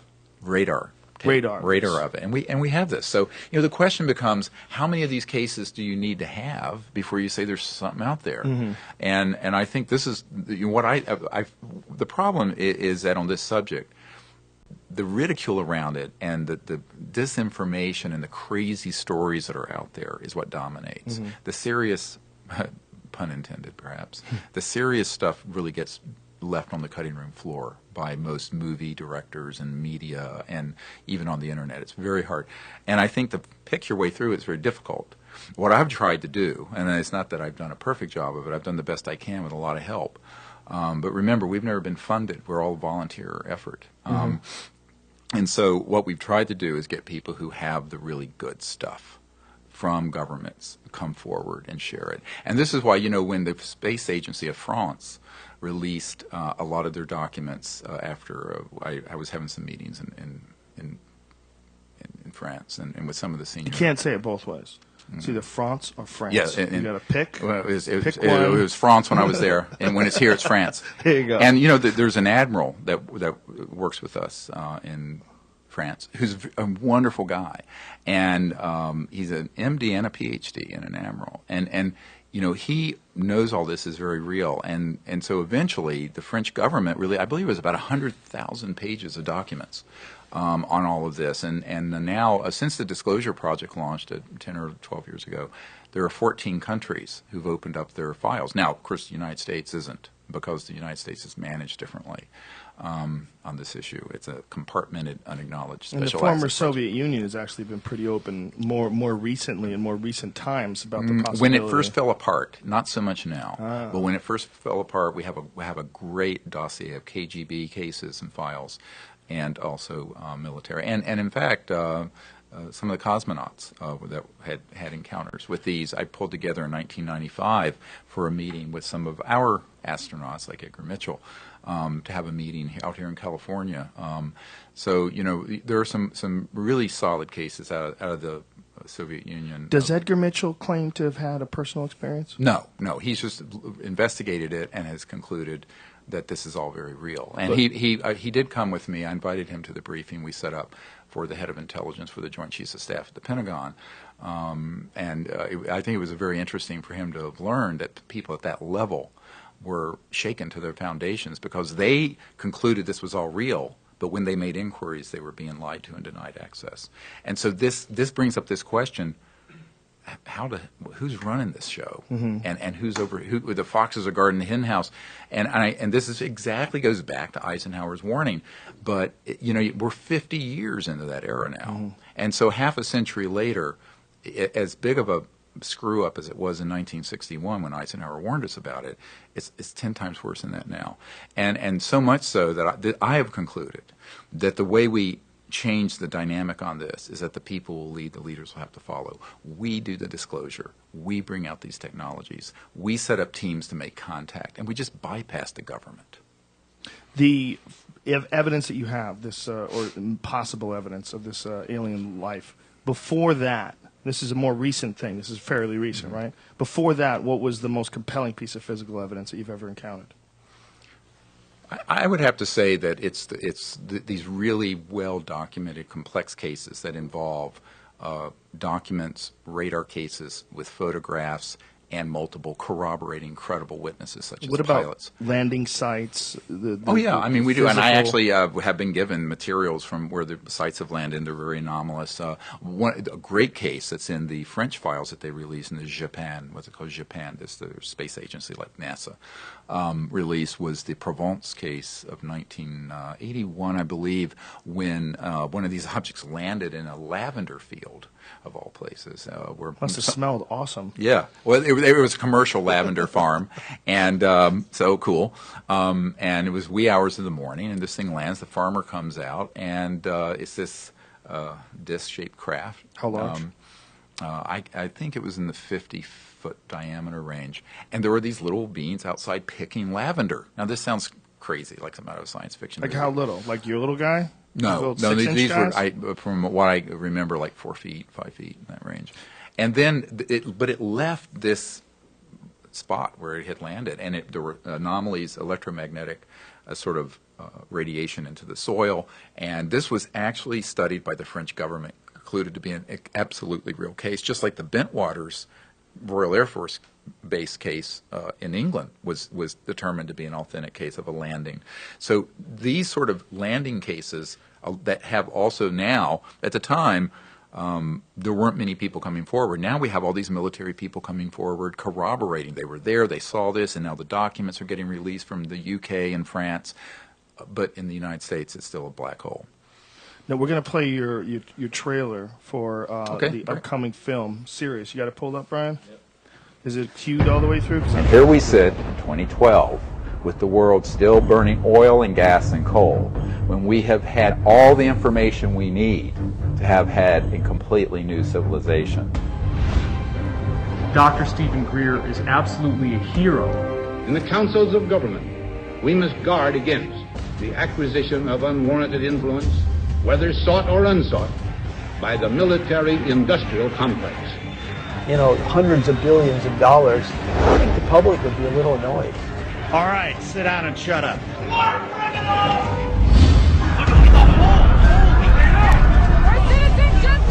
I was told to pray, not to meditate. I was told to talk, not to listen. I'm learning to listen. The primary purpose is to train people to understand these other civilizations and their cultures. I don't give a goddamn what anybody else says about it. I saw that. But who do you tell without them looking at you like you ain't wrapped too tight? And I was a part of a United States Air Force cover-up for 18 years. What we are attempting to achieve is a device which defeats the perpendicular force of gravity. When we look at our data, we lost 7% of weight.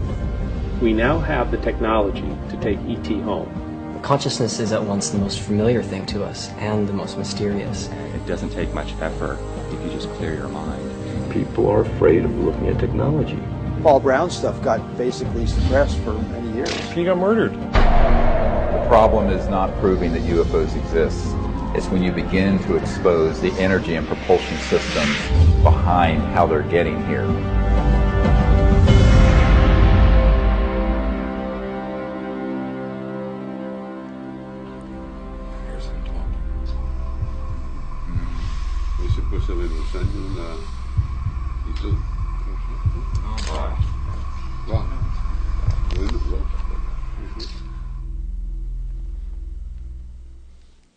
That little thing freaked me out.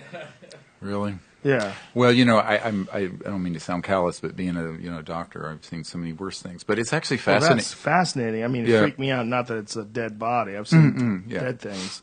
It freaked me out that might be a life form. By the way, well, it was a life form. We know for a fact it was a life form. What it was is what we're investigating. And I think that you know, one of our witnesses who was on a retrieval team retrieving extraterrestrial bodies from craft that we had targeted.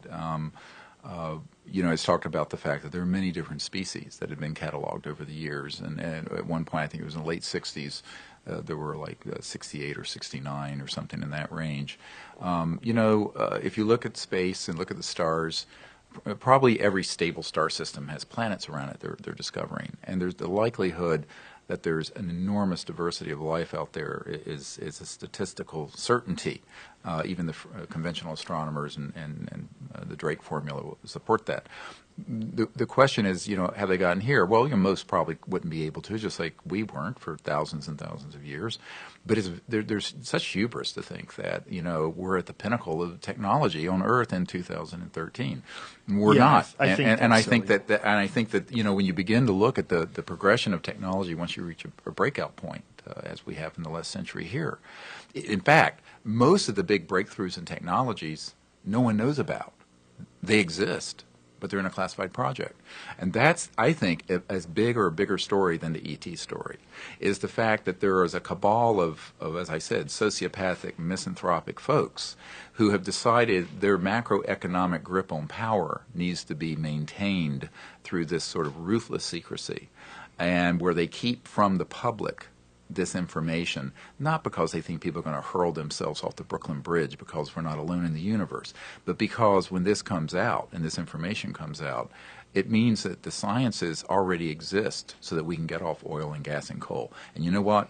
A Goldman Sachs guy said that's a $600 trillion nut you're cracking right there. Trillion. And because if you look at all the oil in the ground, the coal in the ground, the commodities trading, the petrodollar system, the utilities, the internal combustion engines, all of that is defunct, extinct stuff, or should be. And so here we are cannibalizing this planet for no good reason except that there's a handful of folks. And you look at the sort of centralization of wealth and power there is in the world now. It's the most extreme it's ever been in human history right now, right this minute, this instant. So, there's 200 to 300 individuals and corporations that have over half the net worth of the world. You know the guy in the beginning of your video that says that you're a genius? David Wilcock. Do you know who that guy is? Oh, yes, I know who he is. Yeah. Mm-hmm.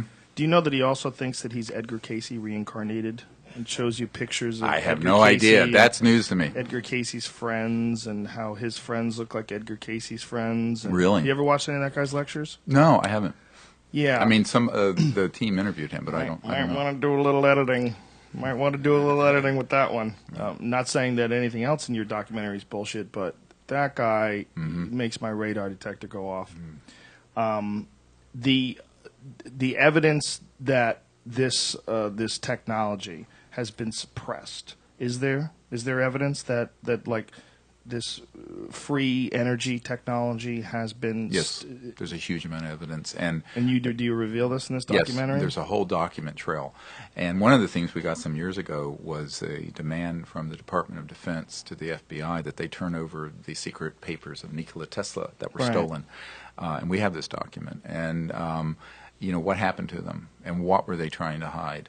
The Federation of American Scientists, a very big mainstream organization in Washington that has a national security research project associated with the Federation of American Scientists, came out about 2 years ago with a report that there were 5,135 patents that have been seized under the National Security Act, and that some of these things were energy related. One of them, in 1971, was only a solar photovoltaic generator. We're from sunlight to electricity, photovoltaic, that was more than 20% efficient. Now, you can't even get that now, but meaning that it was probably like 40, 50%, turning sunlight directly into electricity.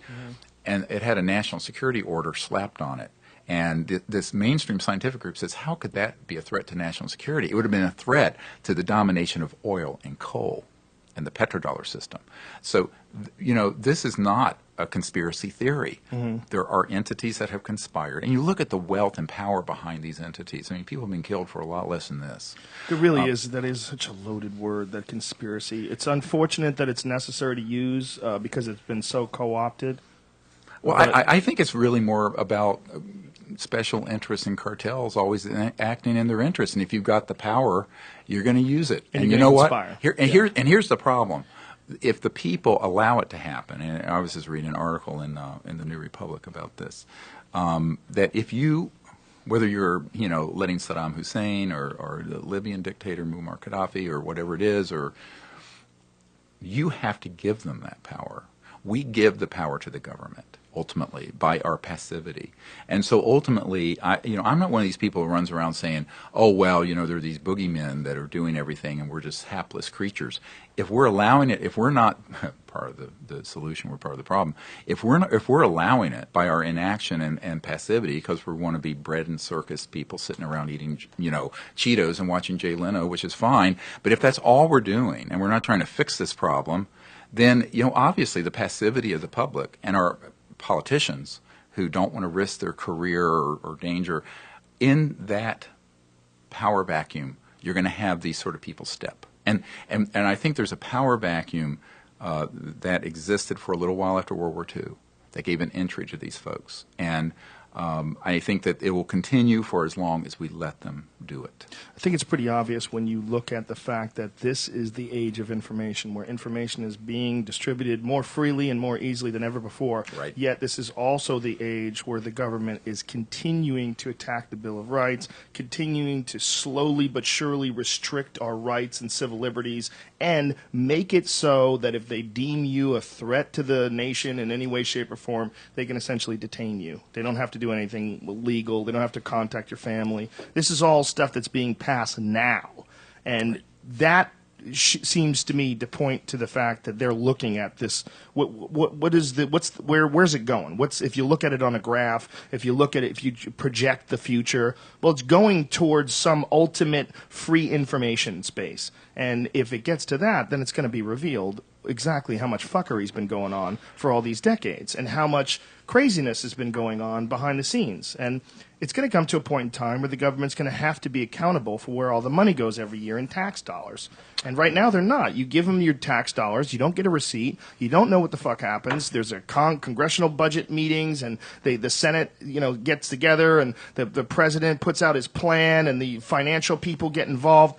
But how much access do we actually have as to where your Dr. Stephen Greer's financial records or your tax dollars go? Almost nothing. Oh, we don't know. And even the folks who I know an auditor for the federal government who audits Northrop Grumman, and he said one of the problems is that once you get to a compartmented project that's eyes only and it's unacknowledged, they're not going to tell you anything. They won't even acknowledge it exists. So how is there any check and balance on that? It's essentially a dictatorship. Yeah. When it gets to that, really, you're essentially dealing with a dictatorship. It's just dressed up as a democracy, but their ability to act is completely. They have total impunity. They can do whatever the fuck they want. They don't have to listen to you. If we let them. And here's the other problem with that. Is that the macroeconomic system. We're supposed to be a free market economy. Well, how free can the market be if there have been decades of confiscation and suppression of these advanced transdimensional energy devices and these so-called over-unity free energy devices?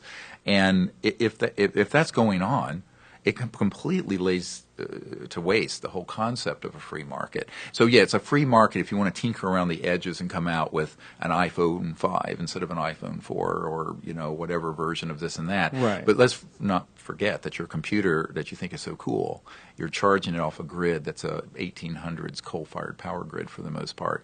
And so we really have to wake up to the fact that our society has been held back, retarded, really seriously by this kind of secrecy.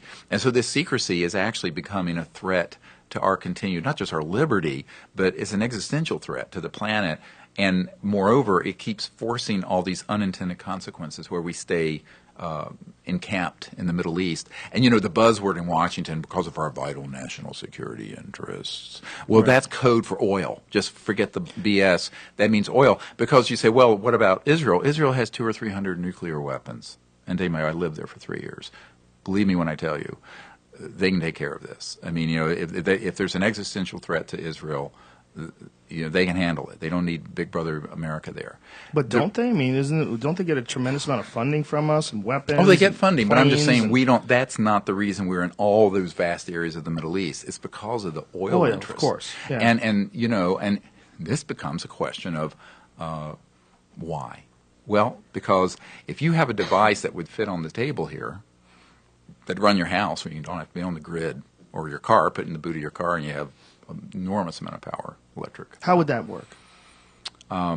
Those are called zero-point or quantum vacuum electromagnetic generators. And basically, through very high voltage systems, you create a vector into this baseline energy field that it really holds the universe together. And, they started talking about the Higgs field and the negative energy of the matter of the universe. But for years, it's been proven that this zero-point energy field exists through what's called the Casimir effect. And I'll get into the arcana of the physics of it. But this is published in mainstream journals. The question is, how do you tap it? And can you? And the answer is yes, and it have been. But they keep suppressing scientists and inventors who come up with it. There's a man that I know who worked at Lawrence Berkeley Labs, and he was using a coiled array around a barium titanate crystal and using very high voltages with certain hertz, certain pulses. He was able to get 10 times more energy out than was going in because the crystalline structure was tapping into this zero-point energy field that is in the fabric of space and time. So there's an enormous amount of power. It's been estimated that every cubic centimeter of space, not outer space, space in this room, has enough energy to run the Earth for a day if you could tap it. So the question becomes, if you can do that, you're not going to need to have your car filled up at a gas station or a utility to Con Ed or whoever it is. And those sort of interests have trumped the technical ones. The technological issues, I believe, can be fixed. It's the strategic issue that's the problem. I'm going to stop you because I need to know about this experiment. Where was this taking place? Is this peer-reviewed? Is this something that has been... It was confiscated. The man that had this happen is a physicist. Mm-hmm. And some goons broke into his lab, broke it up at the experiment, and then basically took him and put him in a mental hospital for a while. Where did this happen? Lawrence Berkeley Labs in the 80s. Okay, so 70s or 80s. Do we know exactly what he did, and is it reproducible? Yeah, I think it is. So why has no one reproduced this? It doesn't make any sense. Because you have to have a whole lot of specialized equipment to do it right, and people have tried. Here's getting to the reason we're doing this film, mm-hmm. is that 100% of the proceeds from it are going to go in to build a new energy lab. So all this stuff that we've collected can be done. I think with the intelligence we've gathered in between 1 and 2 years, we will come out with at least a generation 1.0 of these energy systems, because I have thousands of pages of documents on this and many, many physicists who've worked in these programs. But you've got to have a properly equipped lab. You've got to have security. You've got to have the whole world watching. And this would not be a secret project like the Skunk Works at Lockheed. This would be, it'd be like this, it'd be streamed. So all the work going on in that lab, the whole world's watching. Okay, so... All right, because I don't think you can do this secretively. How come you know about this story? How come you know about this experiment tapping into zero-point energy, but this is not common knowledge amongst nuclear physicists? This is not something that's discussed in the mainstream news. This is not something that you can find information online on any credible source. No one has... It seems to me that if there was an experiment that tapped into such an unbelievably unlimited supply of energy like that, it would be impossible to keep this under wraps, that you would be able to keep the conversation under wraps. No, it's not true. And in fact, if you go to the website, seriousdisclosure.com, mm-hmm. there's a portal there to the energy research, and there are thousands of documents and pages of stuff, things that were reported in the media, and then they got confiscated and shut down. But you're asking this question as if academia and the media are operating freely, not mm-hmm. under these suppressive behaviors. And I think... Well, I'm asking the question, actually, because just the nature of human curiosity and incredibly brilliant, intelligent men that are right. out there that study energy, I would think that someone would look into this and examine it. Okay, well, there is. And in fact, one of the people that we were funding for a while, before he got threatened by a former CIA director who went down to his SCIF, his Secure Communication Intelligence Facility, was an understudy of William S. Bender at the University of Washington. And he got threatened, and what did they say to him? In 1974, I think it was 74, he formed a company, and he's one of the most brilliant people I've ever met. And he had developed these transdimensional systems using electromagnetic energy. And some guys came in with a national security order, told him that they were confiscating his equipment, his device, his notes. They were all going into the vault. Right. And this man, who I knew very well, who stayed at my home, and still works for under contract with CIA and various groups. He said that basically the intelligence community owns his soul, and that he can only do only so much to provide information and bring this out. And people who think that doesn't happen are living in a very naive world. This is 40 years ago, though. You're talking about. And it would happen. 70 what? No, that was 40 years ago when the thing he started. Then after I developed a relationship with him, he checked with his intelligence, what they call his shepherds, his handlers in the intelligence community. They said, yes, you can work with Dr. Greer not on the propulsion stuff that flies around like a UFO, but just on the energy generation part of this. And so we provided a grant to him through my project, the Orion Project. So the government limits his ability to do research on specific topics? Well, he actually is on the payroll of the government now because he was basically told it's this or you have no career at all. And if he had disclosed what he had invented in 1974 under the national security order he was hit with, he would have been imprisoned. So, and these exist. You can look it up. It's Section 180, 181 of the Patent Law and the National Security Act. These national security orders happen all the time. So, but who's authorized? You think President Obama or the Senate Intelligence Committee knows that these goons are out there doing this stuff? No. And so here's this brilliant guy, but I mean, he's not like he's Rambo. I mean, he's an engineer and a physicist. So he develops this stuff. A bunch of guys come in who are badass folks, okay? And he's terrified. And so then all these years later, it circles back around. We get hold of him. And we say, look, okay, here's, some funds. Do this for us on a, generation 1.0 version of this, something, and check with your intelligence folks. And they cleared him. About the time he was beginning to put this thing together, a former CIA director with a bunch of goons came down in 2010, this is 3 years ago, threatened him, threatened his family. And so, what do they say to him? Like how they say you are not going to do this any further, and made it very clear. One of the guys at the Naval Research Labs I've worked with for years, who has some of this information, he was told, "We will kill you, your wife, your children, and your grandchildren if you step out of line on this." So I don't think that in terms of dealing with this, that you're going to be able to do it under any kind of where someone's trying to do it quietly, secretively. It's going to have to be in plain sight. So what you're saying is that several people have tried to do this in the past. Hundreds. Every time they do it, they're threatened and stopped from doing it. Right.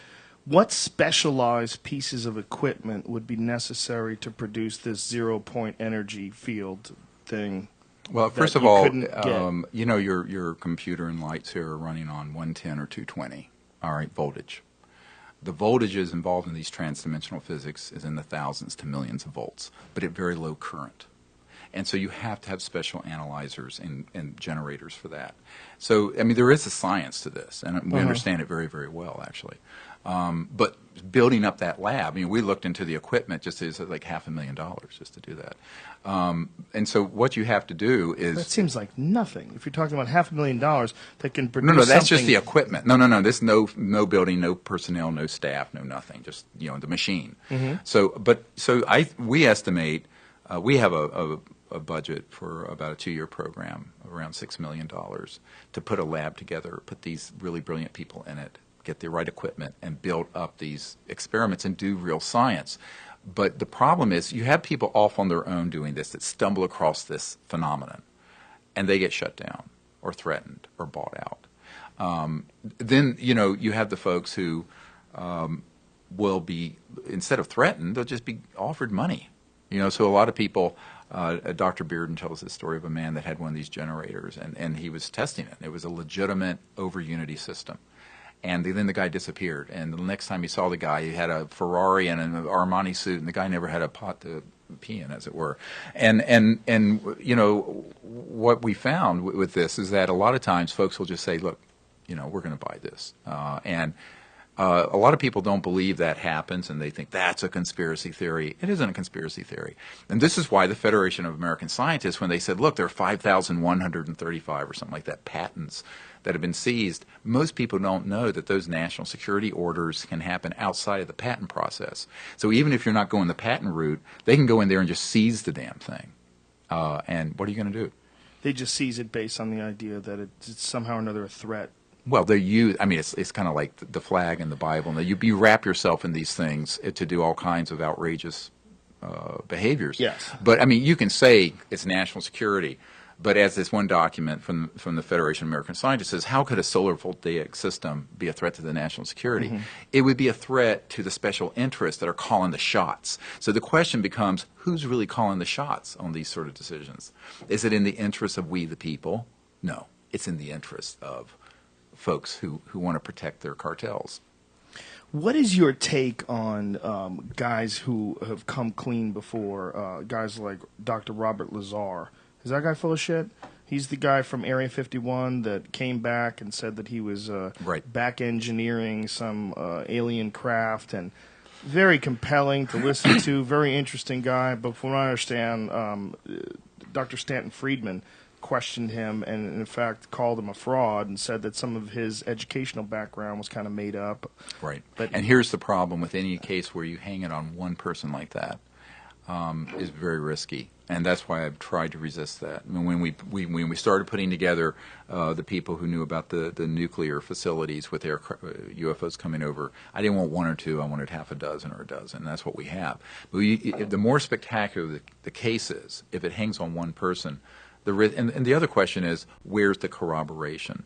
So I think that's why we try to focus on that. Now, I will say that the areas out in the Nellis Range, and nobody, by the way, calls it Area 51, but let's just say that because Groom Lake, Pahut Mesa, S4, S3, S12, and actually this National Reconnaissance Office document from the 1990s lists those facilities there properly. Well, that's after blackjack they had to, control. They had to apply for additional land. Before that, they denied it entirely. Right. They had to apply for additional land because people were getting so close that they could film footage of some of these crafts that they were experimenting on, and that's not bullshit. If you've ever seen, no one knows what those things were, but the way they were moving was extraordinary. They moved unlike any craft that we know.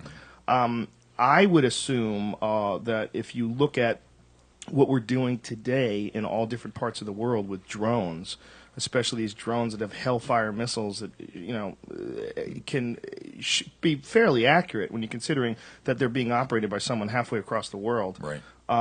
That this probably has something to do with what they were working on back then when they're making these things fly around and do all these crazy turns and twists in the sky. No, because the drones that are being reported are conventional propulsion systems, either jets or what we're talking about are things that are moving in a way that is outside the envelope of normal aerodynamic behavior. In other words, you cannot take something with a normal propeller or jet engine and accelerate it at 20,000 miles per hour and make a right-hand turn. And we have photos and images of these things doing this. So when you're doing that, that's going to, your brains are going to come out of your nose if you're a pilot, and even a conventional object is going to be blown to smithereens by the inertial forces of that kind of turn and deceleration. I think we may be talking about two different things, though. I'm not. I'm talking about the things that have been seen. But you're talking about things that have been seen in space. No, I'm talking about things that have at Area 51. At Area 51 and also all over the world that have been documented moving in this way.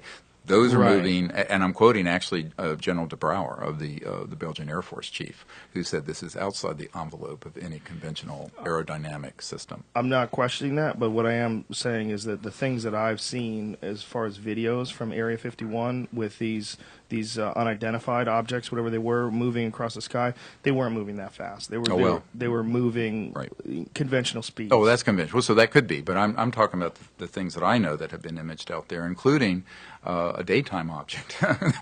We have a great video. What is this video that you're showing us, Brian? What was that? This is lower your mic, man. 49 quadcopters in an outdoor formation flight. Okay. Let me see that. It's pretty badass video. This is these are conventional. You could actually buy these, right? Aren't these? I'm not sure. Are they DARPA? Is this DARPA shit? No, this is Ars Electronica. Oh yeah. Yeah. Well, actually, you can buy little miniature pull drones it down now. so we can see. Yeah. If you've never seen this, what they can do now is really extraordinary.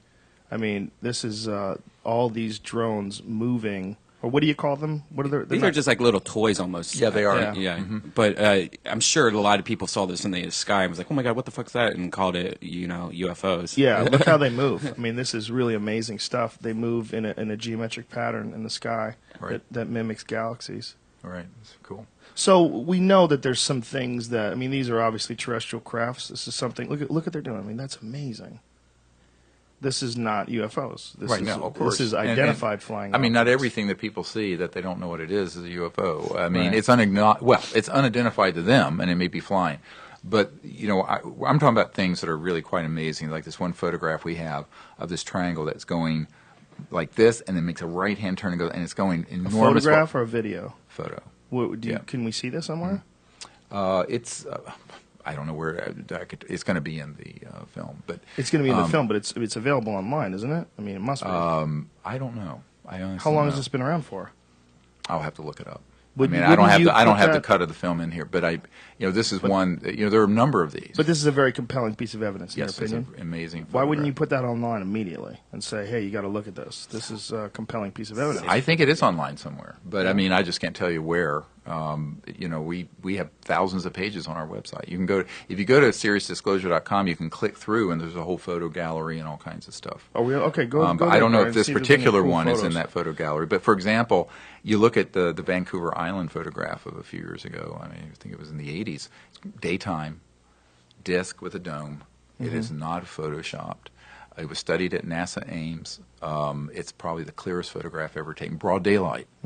And what is that? Well, it's just like these ones from Belgium where you have these photographs of these big triangular objects, and there are photo and video of those matching up with radar cases and jet pilots chasing them. I'm talking about those kind of things. There's actually more than people can imagine that's out there. Okay, so there's enough of these things where if you look at, I believe Michio Kaku said 5% of all UFO sightings are completely unexplainable, defying the laws of physics, and may possibly be, in his opinion, something that we don't understand. It could be possibly. Yeah, that's the one I'm talking about. The other stuff, who cares? What do you think they're doing here? It's a $64 trillion question. Yeah. I think there are a number of things. Number one, I don't think it's new at all. I don't think there's a new phenomenon. There's enough material out there from ancient times that would indicate that these objects have been around since recorded history. I mentioned this earlier in the show. But secondly, I think this stage of our evolution, these civilizations are rather concerned about our potential to destroy this planet and ourselves, but also the fact we're going into space. We have not become peaceful. And in our classified projects, we have things way beyond the International Space Station. So that we could become an existential threat to other planets, potentially. So I think that there is a concern about that. And I think that, there are all these movies, Battle Los Angeles and Independence Day and blah, blah, blah. Or Avatar, the other way. And it's such, to me, it's like, okay, yeah. It's like when I went to Wright-Patterson Air Force Base, where they had the blue room that Senator Goldwater tried to get in, and the Hangar story. 18, yeah. Well, it wasn't that, but the thing is that that's on Hangar 18, Wright-Patterson Air Force Base. Yeah, but this is a different thing at Wright-Patterson Air Force Base. Right, it was called the Blue Room. Is that where supposedly the Roswell wreckage was set? Yeah, the Air Material Command, and then when I was there, by the way, very compelling piece of evidence that there might have been something serious going on other than a weather balloon. The fact that two separate planes were used to send this wreckage because in case one of them went down. Right. It was so historically significant. I have that newspaper, the Roswell Daily Record. I have that page on my wall in my house, and I look at it all the time. It's a fascinating. I mean, it's essentially a press release by the military saying we've recovered a crashed disc before they pulled it back. Yeah. It's amazing because that's a big statement. I mean, you look at all the things they could have been wrong about, like it could have been something else, but the fact that they came out and said it's a crashed disc.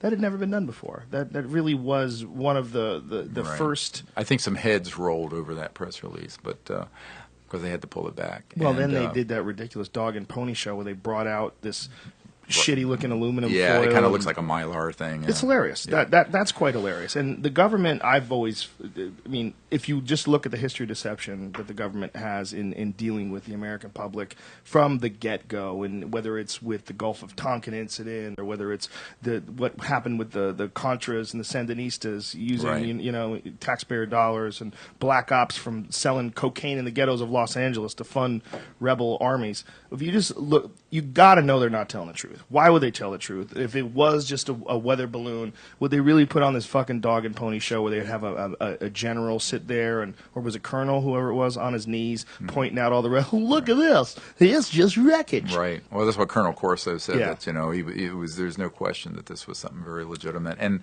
in fact, when Barry Goldwater, Senator Goldwater, who had McCain's seat before John McCain took it in Arizona. I was at his home some years ago, and he had left the Senate, and he told me, he said, look, he says, it was a goddamn mistake then, it's a goddamn mistake now that this was ever kept secret.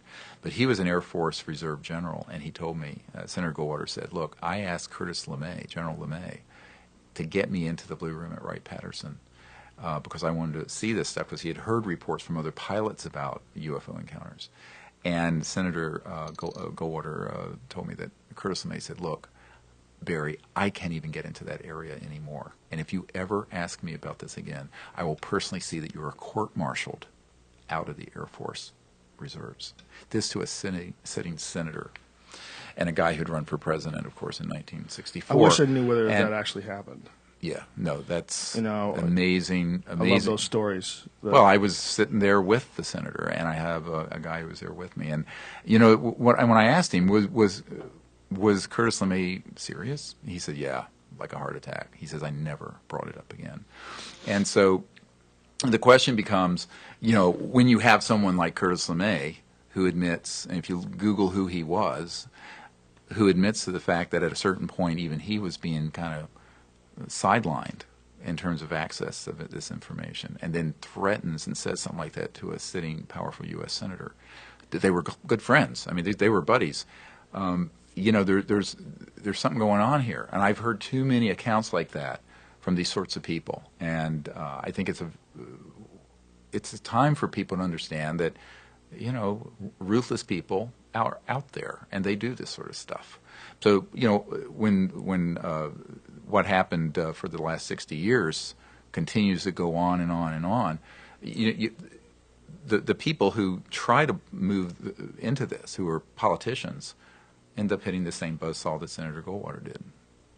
These incredibly powerful, technologically advanced beings that come here from another planet and are concerned with the fact that we've developed the power to blow ourselves up, but yet lack the understanding, the intellect, or the spiritual capacity to recognize what the dangers and the repercussions of those actions would be. What are they? Is anybody communicating with them? Does anybody have a message from them? Is there anything that they say will be done if we keep fucking around? I mean, is there like any doctrine that they're trying to push on us? Oh, I don't know if there's any doctrine. I think they're waiting for us to reach, you mentioned this physicist, a level 1 civilization, right, or a level 2, where we begin to behave in a halfway civilized way so that we could be quite open in our contact. But I think everyone always says, well, why don't they just land on the White House lawn or something? I said, yeah, right. Who's White House? Right. Humans us, because we rule. Yeah, right. This is America. Right, Fuck right. yeah. Yeah. So maybe the White House in Bogota, Colombia. I think the question is turns the whole issue upside down. Mm-hmm. What do we have to do as a people and a civilization to be able to go into space and have open contact with these civilizations quite in an overt way as opposed to episodic way? Mm-hmm. And I think that requires us to begin to behave peacefully. It certainly requires that we not begin to weaponize space and that we stop doing things that are incredibly self-destructive. But the idea that they're going to land here and enforce, it's like us going to Afghanistan and think we're going to impose Jeffersonian democracy on a medieval feudal society. Really? That never has worked. So I think these civilizations are smart enough to know that that isn't the way this is going to happen. The humans, but the problem is that I kind of think we're running out of time to get some things right, things that should have been fixed 100 years ago, like living together peacefully, bringing out these technologies so we don't destroy the biosphere, eliminating poverty in the world. 48% of the public doesn't have a pot to pee in. Literally, they don't have indoor plumbing on this planet. 48% of the 7 billion people. A lot of people don't know that. So, I think that until we begin to fix some of these larger problems, and the good news about all this is that it's fixable, and the means, the technologies to do that are already in existence. So if they're already in existence, and the science has been studied and suppressed and studied and suppressed for decades, it means that we as a people have to come together and say, all right, we're going to do this. And I think this is why the sort of, I hate to use the word activist or advocacy, part of what we're doing is that people are always expecting someone else to do this, and I think people have to say, no, each of us have to be responsible for the planet and for our future and kind of creating a good future. You can't look to Big Brother to do it, and I don't think you should look to the ETs to do it. It's not that they're not going to help us if we at some point we reach a point of being functional as opposed to dysfunctional. But I think the prime movers have to be the people, we the people. And my mom's family were some of the original people in the American Revolution. In fact, terrible to say, we were some of the first prisoner of war with the British. But I think about the fact that, here you had this ragtag bunch of people in the American Revolution taking on the most powerful navy, most powerful empire in the world at the time, the British Empire. I think people have to see that within the human spirit we have the means to do this. And a lot of people give too much power to where I don't think it should be provided. To these covert groups and these sort of cartels. I think, again, I'm getting back to this idea of empowerment where we have exactly the power we're willing to manifest and no more. But if we're going to sit on our hands and expect someone else to do it, we're in trouble. And there's been too much of that. And there needs to be, I guess, some moral courage here. And I this is what sickened me about, the politics of the media and, all these scandals like you were talking about with Petraeus and, during the Clinton era, the Monica Lewinsky thing, I call it the blowjob heard around the world. That it's just so much nonsense. Yeah. Whereas these big issues are the moral issues, as I see it. Well, I think if you look at us as a being, as an entity, and our progress in this on this planet, it's so staggering over such a short period of time that I think our minds, our ability to pass down information, all of these things lag behind. We're essentially waking up in the middle of history. I mean, as a race of beings, humans, we're waking up in the middle of a massive amount of momentum. As you're born, you are born into a race that is moving in an incredibly powerful direction that it's very hard to stop. And it's also the same animal that just 20,000, 30,000, go back as far as you want, where we were essentially tribal monkey people. Right. I mean, that's all of those instincts that allowed us to get to 2013 are all encoded in our genome. All of those instincts, all of those reward systems are all encoded. And all of those reward systems, whether you look back to Napoleon or Genghis Khan, or you look at any war figure, any dominator throughout human history, the people in power have always tried to keep in power and suppress others. Well, they do. And they do. But I think also, if you look at the power of technology to overwhelm everything, including the head spook of the CIA. I mean, he was essentially overwhelmed by email. That's what took him over. I mean, it was the FBI looking into things, but essentially it was all done through electronic means. It was all done through, he was revealed by the very powers that the CIA uses in the first place. They're spies. And the National Security Agency, even better. The top spy was spied on. It's, in my opinion, when I look at human history and I look at where, you just try to extrapolate.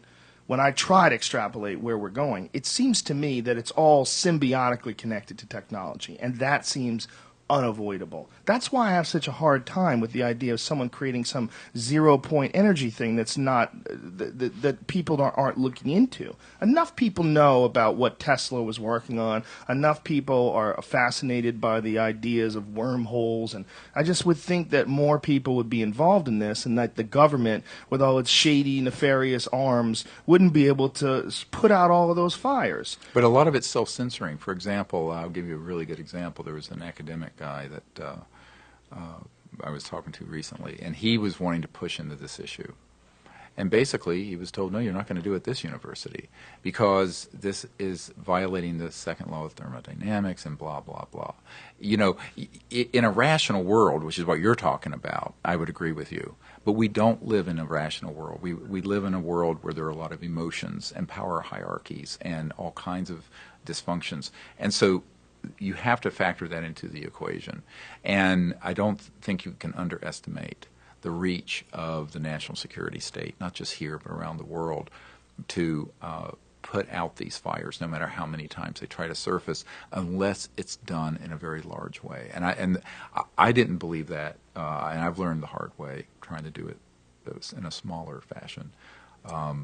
From this, like the story I told you about this scientist who works in a skiff down near the Huntsville Space Flight Center, Marshall Space Flight Center in Huntsville, and I think what we are going to have to do is organize an effort that is very much outside of government and mainstream corporations and even academia, because academia, if you have never been in it, is so political. I mean, you touch these sort of issues, and it's the end of your career. I'll give you a great story in terms of other institutions. You know, the National Science Foundation is a very big player in global warming studies and all this kind of stuff.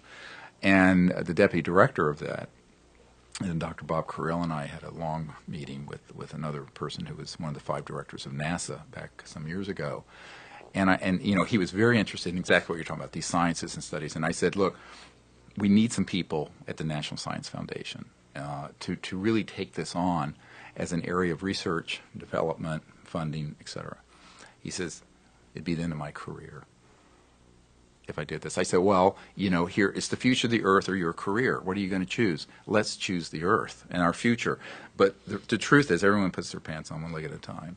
And a lot of folks are not going to jeopardize their careers and their income. A very famous astronomer who worked with Carl Sagan was at our meetings in 1997 that we did for Congress. And after he did that with us, he was told if he ever wanted to be published again, write again, or have a career in astronomy, he'd have to leave this issue alone. So he was directly threatened, and he begged me to keep going forward, but that he couldn't be part of it. And so I think that most people don't realize that this happens every day, and it's kind of a miracle that this many military and corporate and intelligence people came together this far. But I won't even begin to tell you what we've gone through trying to get this far. It's been very difficult. And so for every person you hear about and that you see in this film series or in the Disclosure Project, there are 100 that have given me the information and even documents and intelligence, but they don't want to come out and be identified. So there's a lot of fear of either reprisals, but also just the ridicule factor. Mm-hmm. I have a document from 1953 from the CIA that talked about engaging Disney Studios to make cartoonish movies about this issue so that it would be the butt of jokes. Mm-hmm. And this document talks about the psychological warfare value of the subject. So people are sort of like, in middle school where you're worried about what are people going to think about me if I say I think this is real? Are you going to lose credibility if you're a doctor or a physicist or an engineer or a politician? Wasn't that all part of Project Blue Book? Wasn't that part of what they were trying to do? No, this predated. This actually predated that when they were first coming together with how do we manage this because it's hidden in plain sight. People are going to see these objects. There's no way to really sanitize it. People think you can really get rid of this. Well, you can if there's a certain number of people seeing this all the time who are highly credible. So, but if you create a milieu, an environment where it's ridiculous and you're considered a kook or this or that, if you're identified with it, or you'll be, Governor Moonbeam or Senator Space Cadet or something, and this is one of the real problems, is that the subject has been so ridiculed and there's so much ridiculous stuff out there on the subject that's provably nonsensical. that credible people really have to swallow hard. I have to tell you, the scientists that are at this major Ivy League university doing the work on this little body, this humanoid type body, it's a big thing for them to be working on this. And it's even a bigger thing that they're going to go on the record about their findings. And when are they going to do this? In the next, you'll see on April 22nd, come to the premiere. I'll come to the premiere, but on April 22nd, what if no one has made some sort of a public statement? No Ivy League scientists? They're going to. So you're promising between now and April 22nd there'll be some sort of a reveal. We'll have some press releases. Major institution, scientists of credible history will step forward and say, hey, this is something extraordinary. Well, we don't know what they're going to say. They're still doing the run on the genome. Well, it's extraordinary if it's real. If it's okay. Let me put that to rest right now. You touched it. Yeah, I've touched it. We have the CAT scans. We have the reports from these top scientists. The only thing left that we're doing is running the genome, which is the whole genome. So the scientists have said that it's absolutely of biological origin. That it's not like my werewolf. No, it's not a rubber. No, this creature. we know. This we absolutely know, and put that to rest. Has this damaged your credibility in life? I mean, have you suffered because of this in any way, shape, or form? Sure. Of course. In what way? Every way. Yeah? Yeah. It's been the hardest thing. I tell people the worst days in the ER where I held a 3-year-old that died in my arms. This has been harder. So, It's harder than the death of a little baby, really? Yeah. The stuff we've had to deal with. Like in what way? Horrible stuff. I don't really want to go into. I mean, we probably don't have time, but every nasty thing that can be done has been done or attempted to be done to many of us, and particularly to us, my family, and not my family so much as targeting me with nastiness of just unbelievable ridicule. Nastiness. And beyond press, that. Threats. And yeah. People threaten you to what? Stop talking about UFOs? Problems that we've had with a lot of security problems. I mean, there's an FBI file open on this because of the death threats and this stuff we've had. Really? And yes. so you think these death threats are from these people that you're exposing that are in the cabal of this international... Well, who knows where they're coming from? You could just say it was some nut job, like the people who shot up the Sikh temple, where our director's family, as you know, his father was murdered horribly at this thing. And but I'm just saying that it's a lot easier being an emergency doctor than dealing with this issue when you know it's real and you're dealing with this level of intelligence in the CIA. Has this affected your career? Yeah, I've left medicine, not because I had to. No, I mean, but because I had to choose. How do I put this? You only have 24 hours in a day, and at a certain point, I had to decide I'm either going to continue as a physician, or I'm going to go full steam on this. Now, of course, it was a big sacrifice for my family. I was giving up hundreds of thousands of dollars a year as a doctor to do this for nothing. All right, so it's been difficult. So that's what I'm saying. It's been difficult in every way. But that's not important. I'm not important. But it isn't. This. No, but stop. It is important, and it's a tremendous sacrifice, especially because it's something that you really truly believe in. How do you support yourself now? Well, I have enough resourcefulness. Before I left medicine, I bought my home, and I'd saved enough and invested enough that I'm okay.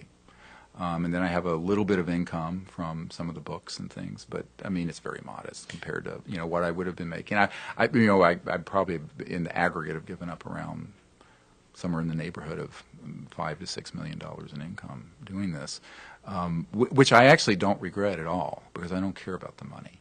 I care about. I hate when people say that. I hate when people say that. No, I really don't. I mean, this is why Now, you'll probably strain credulity here, but a former head of Army intelligence approached me in 1992 and offered me the kind of control over a $2 billion fund if I would shut up and close down the Disclosure Project in CSETI. Control over a $2 billion fund? With a B. To do what? What did he want you to do? He just basically wanted I could do anything with it so long as I would shut. You could just go big pimping, giant yacht, Ferrari. Who knows? No more Dr. Greer. And then, when I said, no, I'm not going to do that because I really believe that this issue needs to be dealt with properly, the guy went to my wife and tried to convince her to convince me. And this, this is the kind of But what nonsense. did he want you to work for him, or he just wanted you to Yes, shut up? he wanted me to merge what we were doing with some operation he had, which would have basically subsumed it and co-opted it. And I said no. And then he made another run, and I said no. And then about a month after that, all over the internet, it came out that I wasn't even a doctor. Here I am in this emergency department, and it's a bunch of goons put out there that I'm not even an actual MD. And I'm there, up to my eyeballs in blood and guts in the ER, and this thing breaks. So, they do all kinds of disinformation and psychological warfare stuff on people. But I don't really mind that that's happened. What I'm more concerned about is the people who have the knowledge and responsibility who don't do the right thing, because there's no way that I can do this by myself. And what I was really gratified to see, and I'm still gratified to see, is are all these people, military men and women and others who've come forward very courageously, academics like the ones doing the work on this potential little humanoid creature, which is a real creature. What it is, we don't know, but it's really a courageous thing for these people to be doing that. The people who led the charge in France to release all those documents, I know the backstory to that the public doesn't know, and it was very controversial. So, I mean, this is the kind of courage we need to get the truth out and to go forward as a civilization.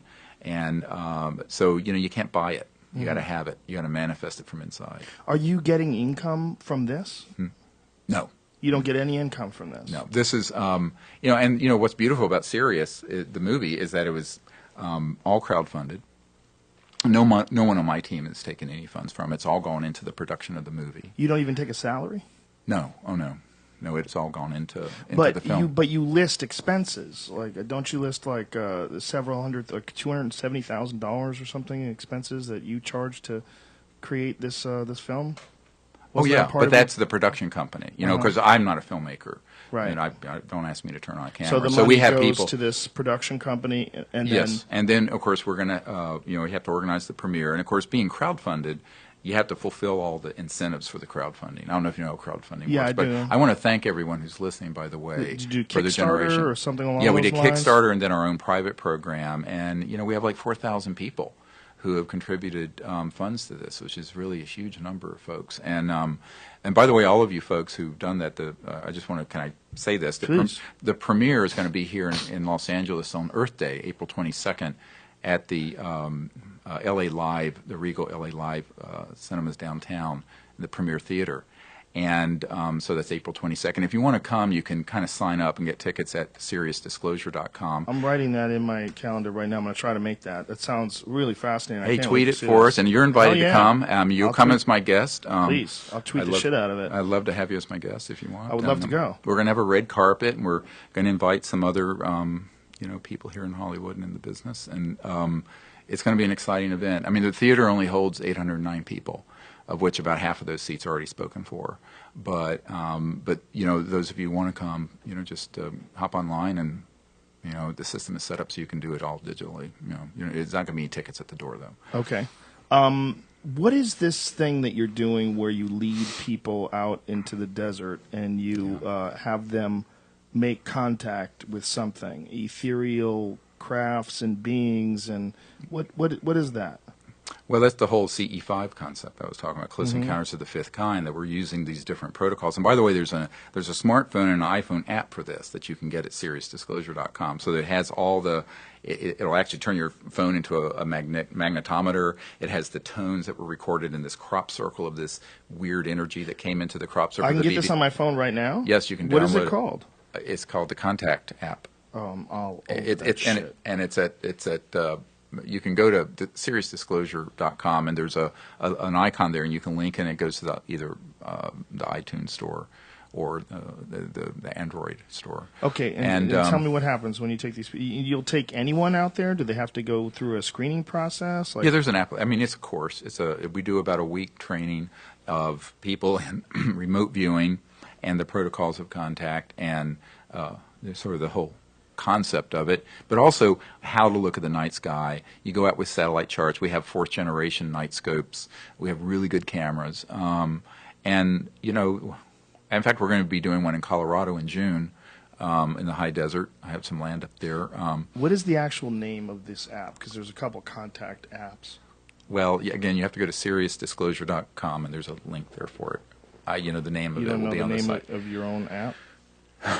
You know what? I have so many irons in the fire. I think it's called ET Contact app. Oh, ET Contact app. Let me try that. Yeah. ET Contact app. So, and explain to me what happens here. You have a course, and in this course, what do these people do? The idea is that we want to teach them. Right? That's your signal. Your yeah, symbol. that is. Okay. That's the symbol. So, I just bought your app. Powerful. Okay, so explain to me, where would someone sign up for something like this? Mm-hmm. Yeah, and we do these expeditions a few times a year. I used to, there are only about 20 people who are allowed to come now.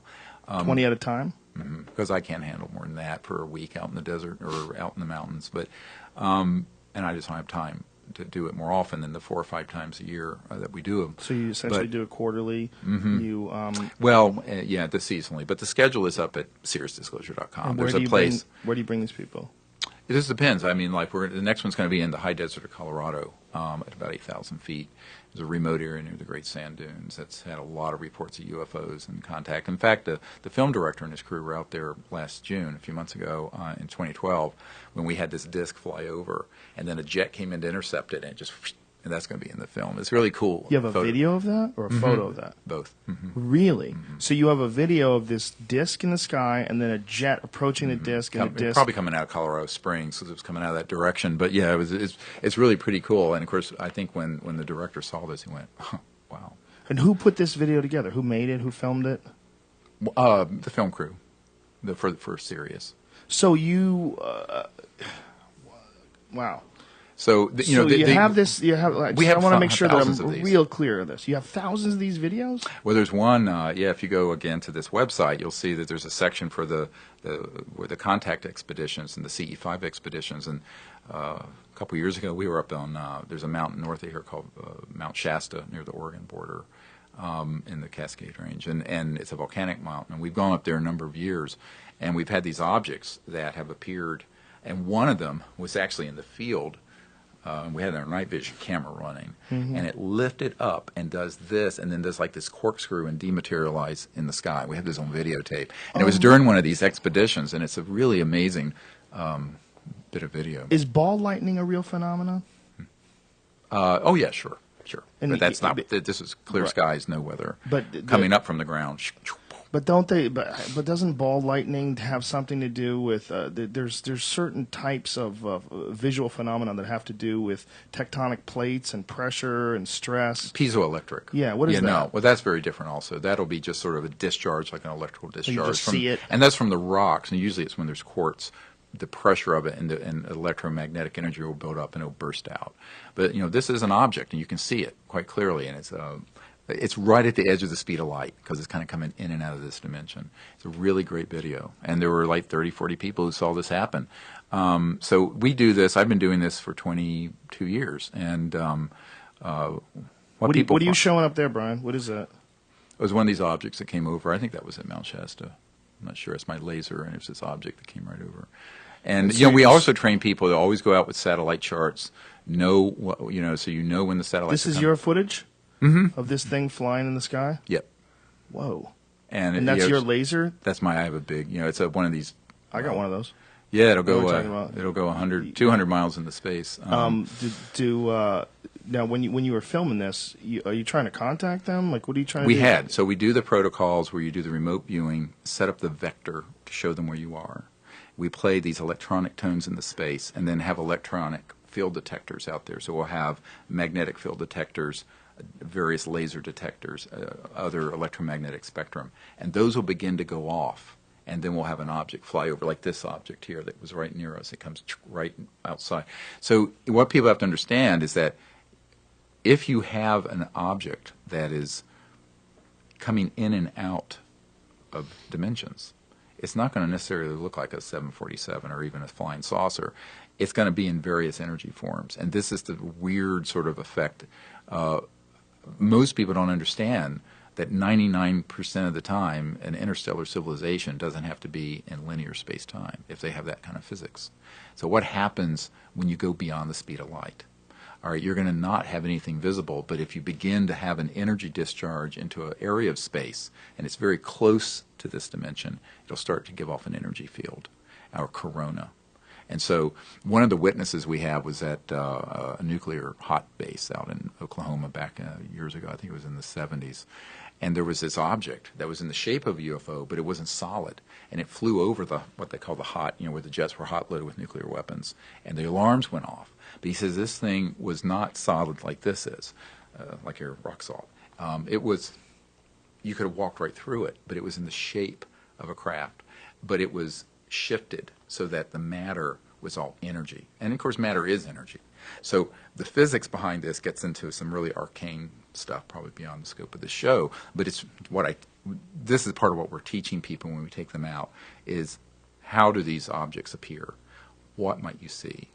And I was talking to an actor here in town who had one of these happen near his home.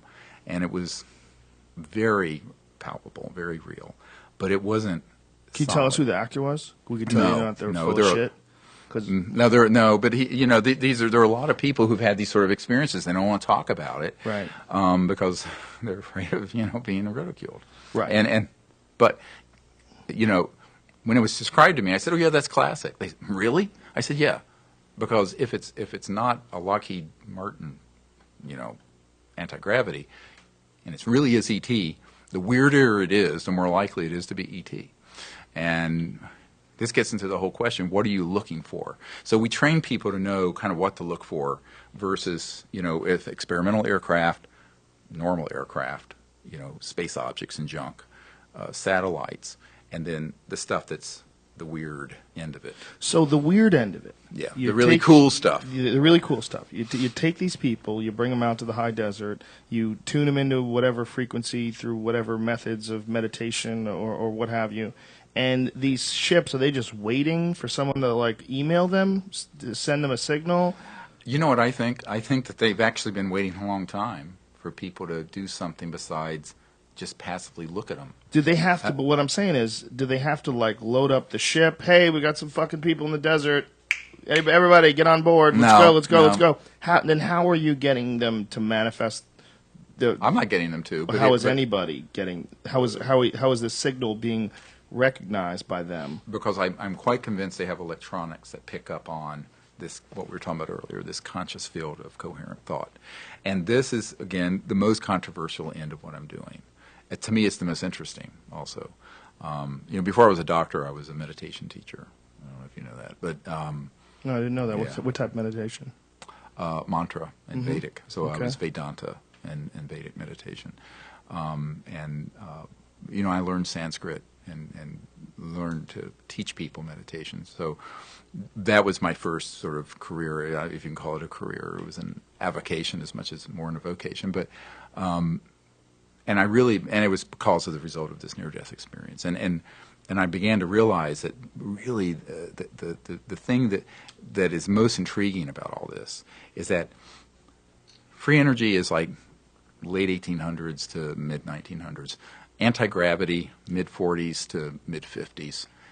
The science of consciousness and the interface between mind and matter, mind and body, mind and thought and electromagnetic systems, that's the really cool stuff. And that's, to me, most people know me for the Disclosure Project and these other things, but to me that's the most exciting part of this, because that is the frontier. The final frontier is not space, it's consciousness.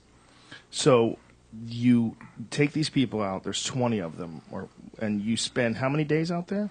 It's usually 6 days and nights. And so we go out. During the day, it's more a teaching module and teaching them remote viewing concepts and science of consciousness, other information they need to have. Then we go out at night, usually from around sunset to 1 or so in the morning, sometimes 2. And we're out in the stars, making observation, doing the remote viewing practice, and then people go home and do it. There's now something like 11 or 1,200 teams all over the world doing this that have picked up on this idea. It's really a phenomenal thing, and people are having amazing sightings and experiences all over the world. There's a global CE5 initiative going on, and it's really when exciting. you keep saying CE5, you mean Close Encounters of the Fifth Kind, which is visual? No. What is okay, let me explain kind? that. I'm sorry. We back up. Because I know the movie, The Third Kind. Yeah, that's Steven Spielberg's movie. Yeah, that's how I know this. Most people are probably like me. They don't okay, know and the what fourth the kind are. is when someone feels they've had contact and been on board. The fifth kind is a term that I launched and the concept of in 1990, which is when humans, instead of passively having, so all those others, Close Encounters of the first, second, third, and fourth kind, are passive because you're sort of either seeing it or it's a landing thing or what have you. A Close Encounter of the fifth kind is when a human does something interactive. So it's like, it's like the internet versus something passive, or where you're actually making contact and inviting these civilizations to appear and make contact for a diplomatic purpose, or where they interact. And Dr. Haynes at NASA, Ames, put together a great book based on my initial research on this called Close Encounters of the Fifth Kind, CE5, where he collected cases. We both collected cases, but he published this book some years ago about all these people who had done this. And some of them were quite incidental. For example, a craft is there and the person sees it, and instead of just gaping, they actually signal to it with, say, a light, and it signals back and comes over. The more interesting ones are the ones I discovered, which is what happened to me when I was 18, where you see a craft and you just think, move to the left, it moves to the left, move to the right, move to the right. And they're showing you that there's a link up between intent and thought and their electronics. And that's the really cool stuff. You ever read any Jung, Carl Jung? Mm-hmm, yes. What do you think on Carl? I mean, he wrote a whole book on the physical manifestation of UFOs through the conscious thought. Yeah, well, I mean, the world is as you are, and it depends on the level of consciousness of the person reading what he wrote. I think that a lot of people say, well, that means that everything is being manifested by your mind. Mm-hmm. Well, but in a sense, all of reality is one conscious thought, if you want to get back into the whole all this is that concept of the Vedic. But I think these are things when you have 30 or 40 people see it, and it's interactive, that's a Close Encounter of the Fifth Kind.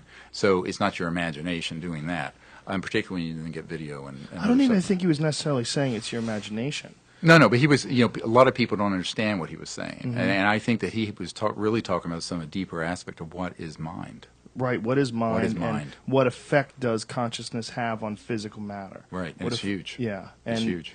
And in a sense, he could have almost been validating it without totally understanding the possibilities of contacting something and making something appear. I agree. That you seem to be convinced of, and in fact teach people to do it. I think that if you've got something like that, how is this not like on 2020 or whatever those stupid news shows are? How are you not going out there? Well, would you be willing to do that with a film crew? Oh, we did with CBS. With Dan Rather had a show back years ago. What was it called? We went down to Mexico, in Popo, and we did this. And a craft came up by the volcano, flew, and they were filming this with professional stuff, and they ended up completely debunking it. And even though the camera guy and the reporter who was there with me said, anyone who sees this will know this is real, and CBS sanitized it. And when I then said, look, you agreed in writing that any footage you get you would share with us if we did this expedition, because we did it on our own expense, the person in charge there said, we're CBS, and we're part of a corporation that has billions, and we'll fight you forever. You'll never get this footage. Why would you need CBS, though? It seems like you'd be able to film something like that yourself in really high quality. You don't need their footage. Well, we do. I mean, we have a certain amount. Right. I don't operate cameras, but we've had volunteers. But we've never had professional crews with us. And I mean, at some point, it'd be nice if we could do this in a more professional way. I have a crew. Yeah. I have a new show. It's coming out on the Sci-Fi Network. Oh, really? What's it called? It's called Question Everything. And good. One of the things we're going to do, and one of the things we're going to do is we're going to explore things like UFOs, Bigfoot. I'm going to go to the Pacific Northwest and look for Bigfoot. But I want to. I would love to go with you. Let's go to the Atacama Desert and see if we can find more of these beings. Let's go. Yeah. I would be more than happy to go and bring a professional crew and see if something like this can happen. What kind of success rate do you have in doing this? Well, we've never actually gone out where there hasn't been some kind of a sighting or event happen that have been seen by everyone. Really? Never. So it's 100%. Not every night and not all the time, Right, but yes, but something over a 5 yeah. or 6 day period. And are these people camping out there? No. We don't stay. Well, I mean, I guess if someone wanted to, we usually stay in condos or houses or something in the area. We usually go to fairly, remote areas that are quiet. It's very hard to find locations where we're not going to be intruded upon. And usually when we do this, we do have people who intrude, and so we try to keep it, so that the group can be coherent, because the whole concept of this is coherent thought and coherent mind, and that's very difficult to do when you're being disrupted by a lot of folks. Now, what if you pick 20 people to go, and how do you know that someone's not a loon? You take some crackpot out there. Oh well, there in the have desert. been, but usually the people, we have an application process, and I I'd say 99% of the time, they're just wonderful people.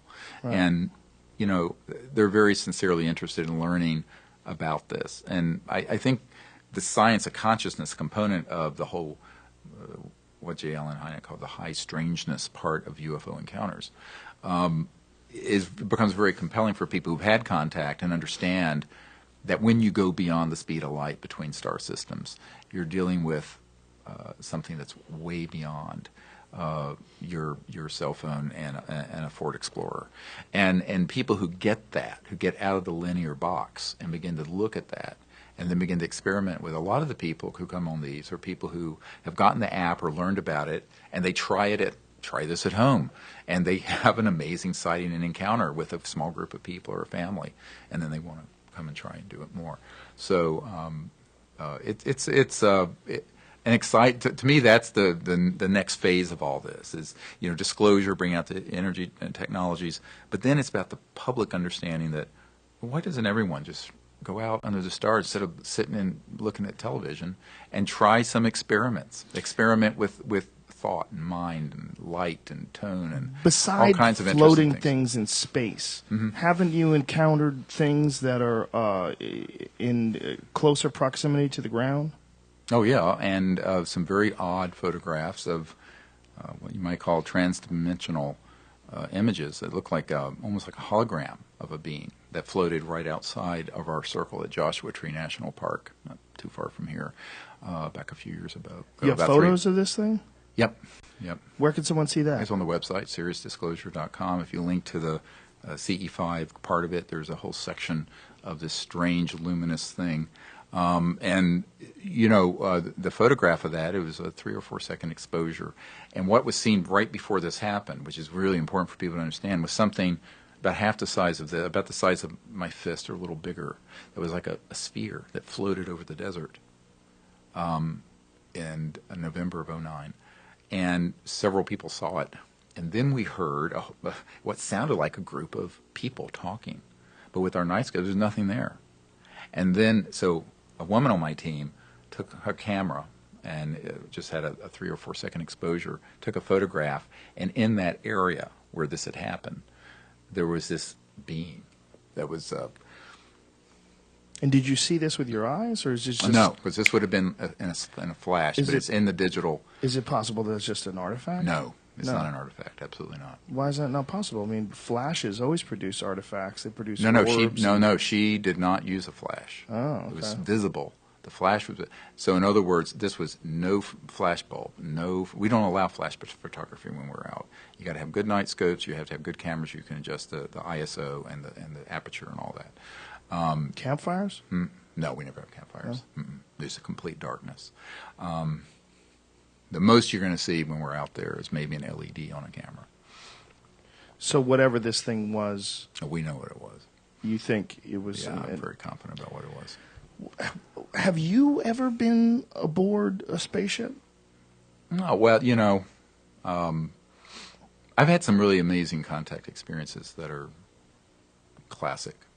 And I had one when I was having this when I was 18 years old, up on this mountain up in, and it was It wasn't at all what you hear about in the literature, because it was more in this transdimensional element area. And that becomes the whole question: is what part of what people are reporting is real and what part is Memorex? And this is something we haven't talked about yet. But what is the capacity for the intelligence community to hoax contact? And it's substantial. Really? Yeah. You think a lot of people, they're hoaxing contact? Yeah, for scaring the hell out of people. Like in what way? How do they do that? One of the things we learned about a number of years ago is actually not something I discovered. There was a man here who was looking into what are called military-related abductions that are made to look ET but aren't. And you get into this whole question of what are they able to stagecraft for its psychological warfare value. And I have a document that's actually going to be in the film, and it's from the Strategic Studies Institute, talking about the staging of abductions and other scary things to create fear around the UFO issue. So they create an artificial spacecraft and abduct people? Well, they might use they may use what's called an ARV, an alien reproduction vehicle that's man-made. They may use robotic things that are called PLFs, programmed life forms, that are man-made but look very ET. Programmed life forms? Yeah, PLFs. They have life forms that are like robots, essentially, that move around like people? There are reports of that, and in fact... reports of that. And I think there's... You believe that, though? Oh, yeah. I think Stan Romanek, if you look at the photograph he had of this thing, I think he was on Larry King or in some other shows, and this thing, Boo, that goes up and down. He's got a photo, and then there's a video that he hasn't released, but I've seen it, and other people on my team have seen it. And it's this very robotic-looking, it looks like a, quote, alien, but we know it isn't. So the question is, why would they want to do something like that? I think if you can put enough information out there to scare people, why not scare them? Well, it seems to me, though, that, look, the highest level robotics experts in the world today are pretty open about their work, because they're showing. I mean, they're showing periodic improvements to the general public, like the DARPA robots, what they're doing in Japan. No one has come anywhere close to doing something along those lines. Not only that, they all have an external power source. Well, but you're assuming that the things that you know about are all that they're in existence. But it's like saying that because you haven't flown on one of Lockheed's or Northrop's anti-gravity devices, they don't have those either. I think that... Do they have those? Yes. They absolutely. do? 100%? Yes. How does and it Ben work? Rich all but said so, who's the head of Lockheed Skunk Works. So these are a lot of the things that people will see out near the Nellis Range, or so-called Area 51, that are moving in these ways we were talking about earlier. Those are man-made. Those aren't ET. And if you go all the way back to the 40s in Germany during World War II and after, they were doing a lot of experiments with things that do electromagnetic lifter effect. And going back a little further, you look at T. Townsend Brown in late 1920s, and then also the Klosky-Frost experiment, where they actually were able to create this effect of levitation and movement. So, again, there's a whole science here. And in the open aerospace literature in the late 40s and early 50s, they were saying the next big thing is gravity control and anti-gravity stuff and da-da-da-da-da, and then it all went black. You can't find it. And one of the guys that I work with at the Naval Research Labs, which is the largest Department of Defense lab, told me that it was October of '54 when we really mastered gravity control, and all those projects went black. They just disappeared. But up until then, you can go back and find, and there were in the literature. Now, the fact that your average person at MIT doesn't know about this doesn't mean it didn't exist. And I think that there's a whole history of aerospace and technology that's hidden. Similarly, there's a whole history of robotics, genetics, biological studies, and what have you, and that have also been kept very classified.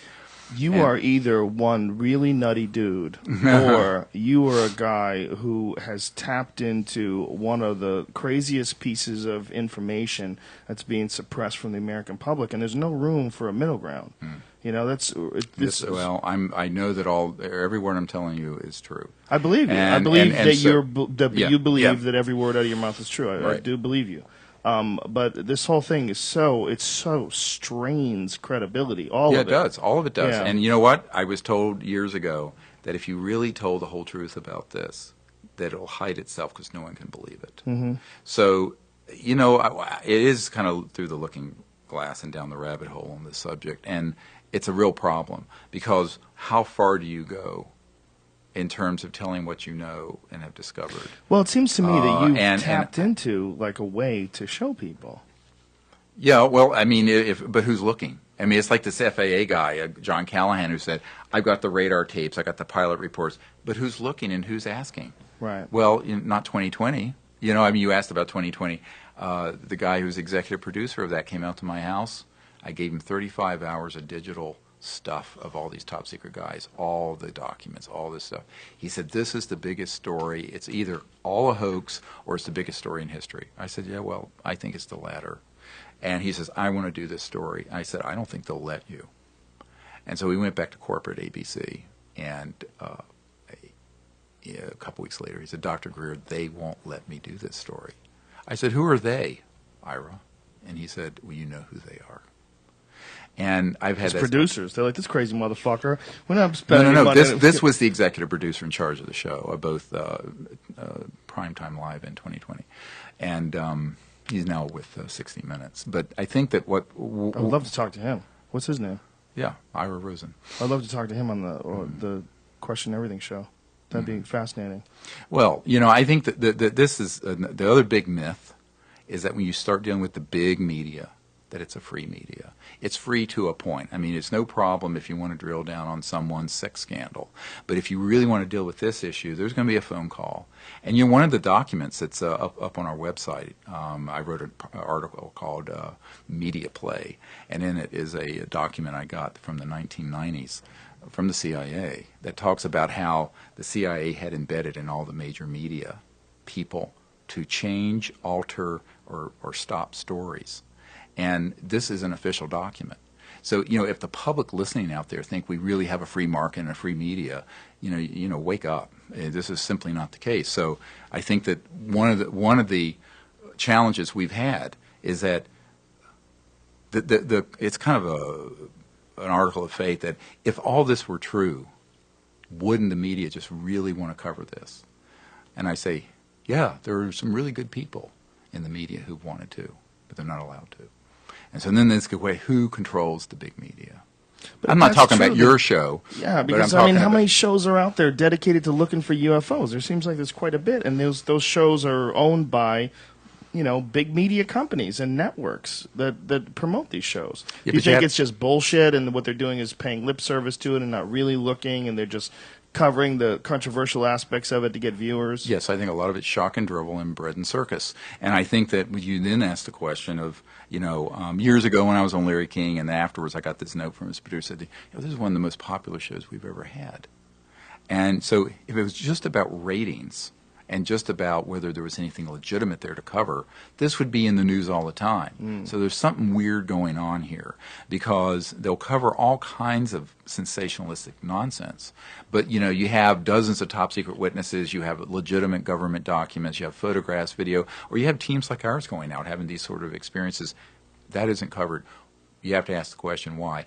And I think the wonderful thing about 2013 that didn't exist 5 or 10 years ago, Twitter, Facebook, video on demand. You know, you don't have to go to a big distributor. And actually, by the way, we're planning to distribute this film at the night of the premiere. Maybe we'll live stream it if we can figure out how to do it. Maybe you can help us.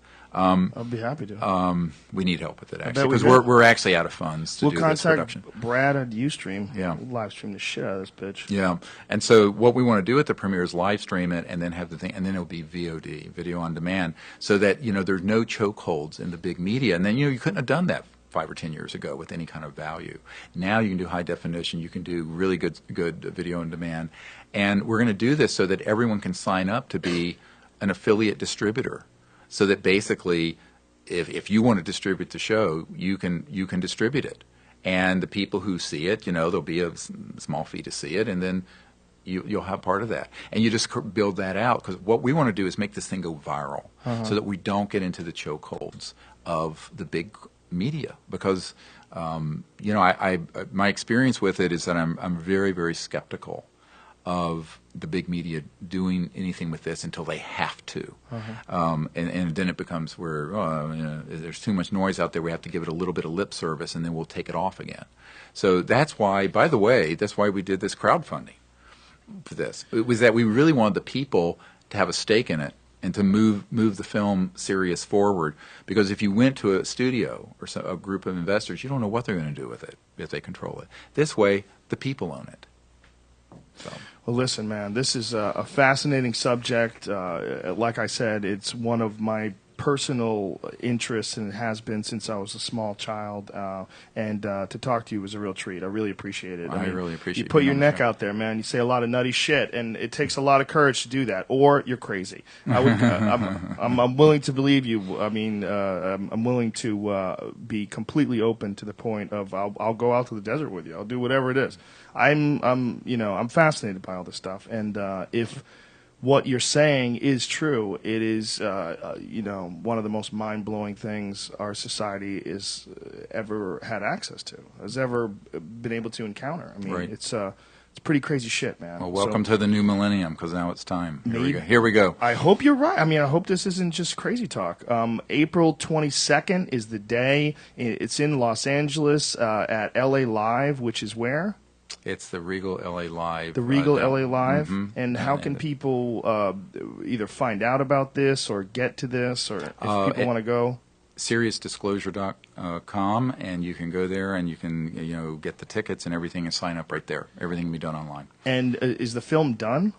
It's going into final completion in the next 3 weeks or so. Yeah. Okay, so April 22nd is when it's all going down, and that is.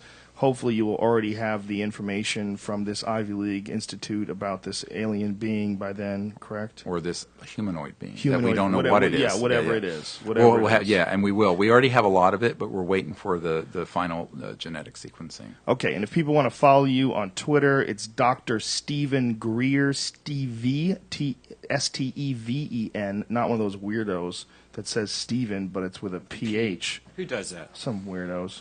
No, P-H here. Yeah, a lot of weirdos. Stephen P.H. That's Stefan, right? Stefan. Okay. Dr. Steven Greer, S-T-E-V-E-N Greer. And one more time, the website is? SiriusDisclosure.com. S-I-R-I-U-S Disclosure.com. This has been a fascinating conversation. Thank you very much. It's been really interesting, and I'm really looking forward to seeing where this goes. We'll see you at the premiere. Absolutely. Thank you. Will you do this again? Will you come by? Yeah, I'd love to. It'd be great. Around the time of the premiere? Yeah, we'll have with all the new findings. Yes, please. All right, we're going to have some fun. Listen, folks, thanks for tuning in. We have a crazy week this week. We have Tom Segura is going to be on Tuesday. David Lee Roth is going to be on yeah, right? So fucking crazy. David Lee Roth here on Wednesday, and on Friday, Dr. Amit Goswami, theoretical physicist. So we have some crazy science. We got a rock star, and we got one of the funniest people on the planet. And we have Dr. Steven Greer. Thank you very much for your time. I really appreciate it. It was an honor to talk to you, and I really appreciate all you're doing. It's awesome stuff. I love it. I'm fascinated, and I can't wait to talk to you again in April, and I can't wait to see your film. All right, folks. That's the dealio, yo. If you want information on that show that Brian's got going on in San Diego, go to DeathSquad.tv. It is March, what, Brian? 14th at the American Comedy Company, which is an amazing club in San Diego. Really, really cool place. Thank you also to Onnit.com. If you go to O-N-N-I-T, use the code name Rogan, you will save 10% off any and all supplements. All right, we love you. And we'll see you tomorrow, or Tuesday, or whenever. I don't know when. Tuesday. I'm not telling you what to do.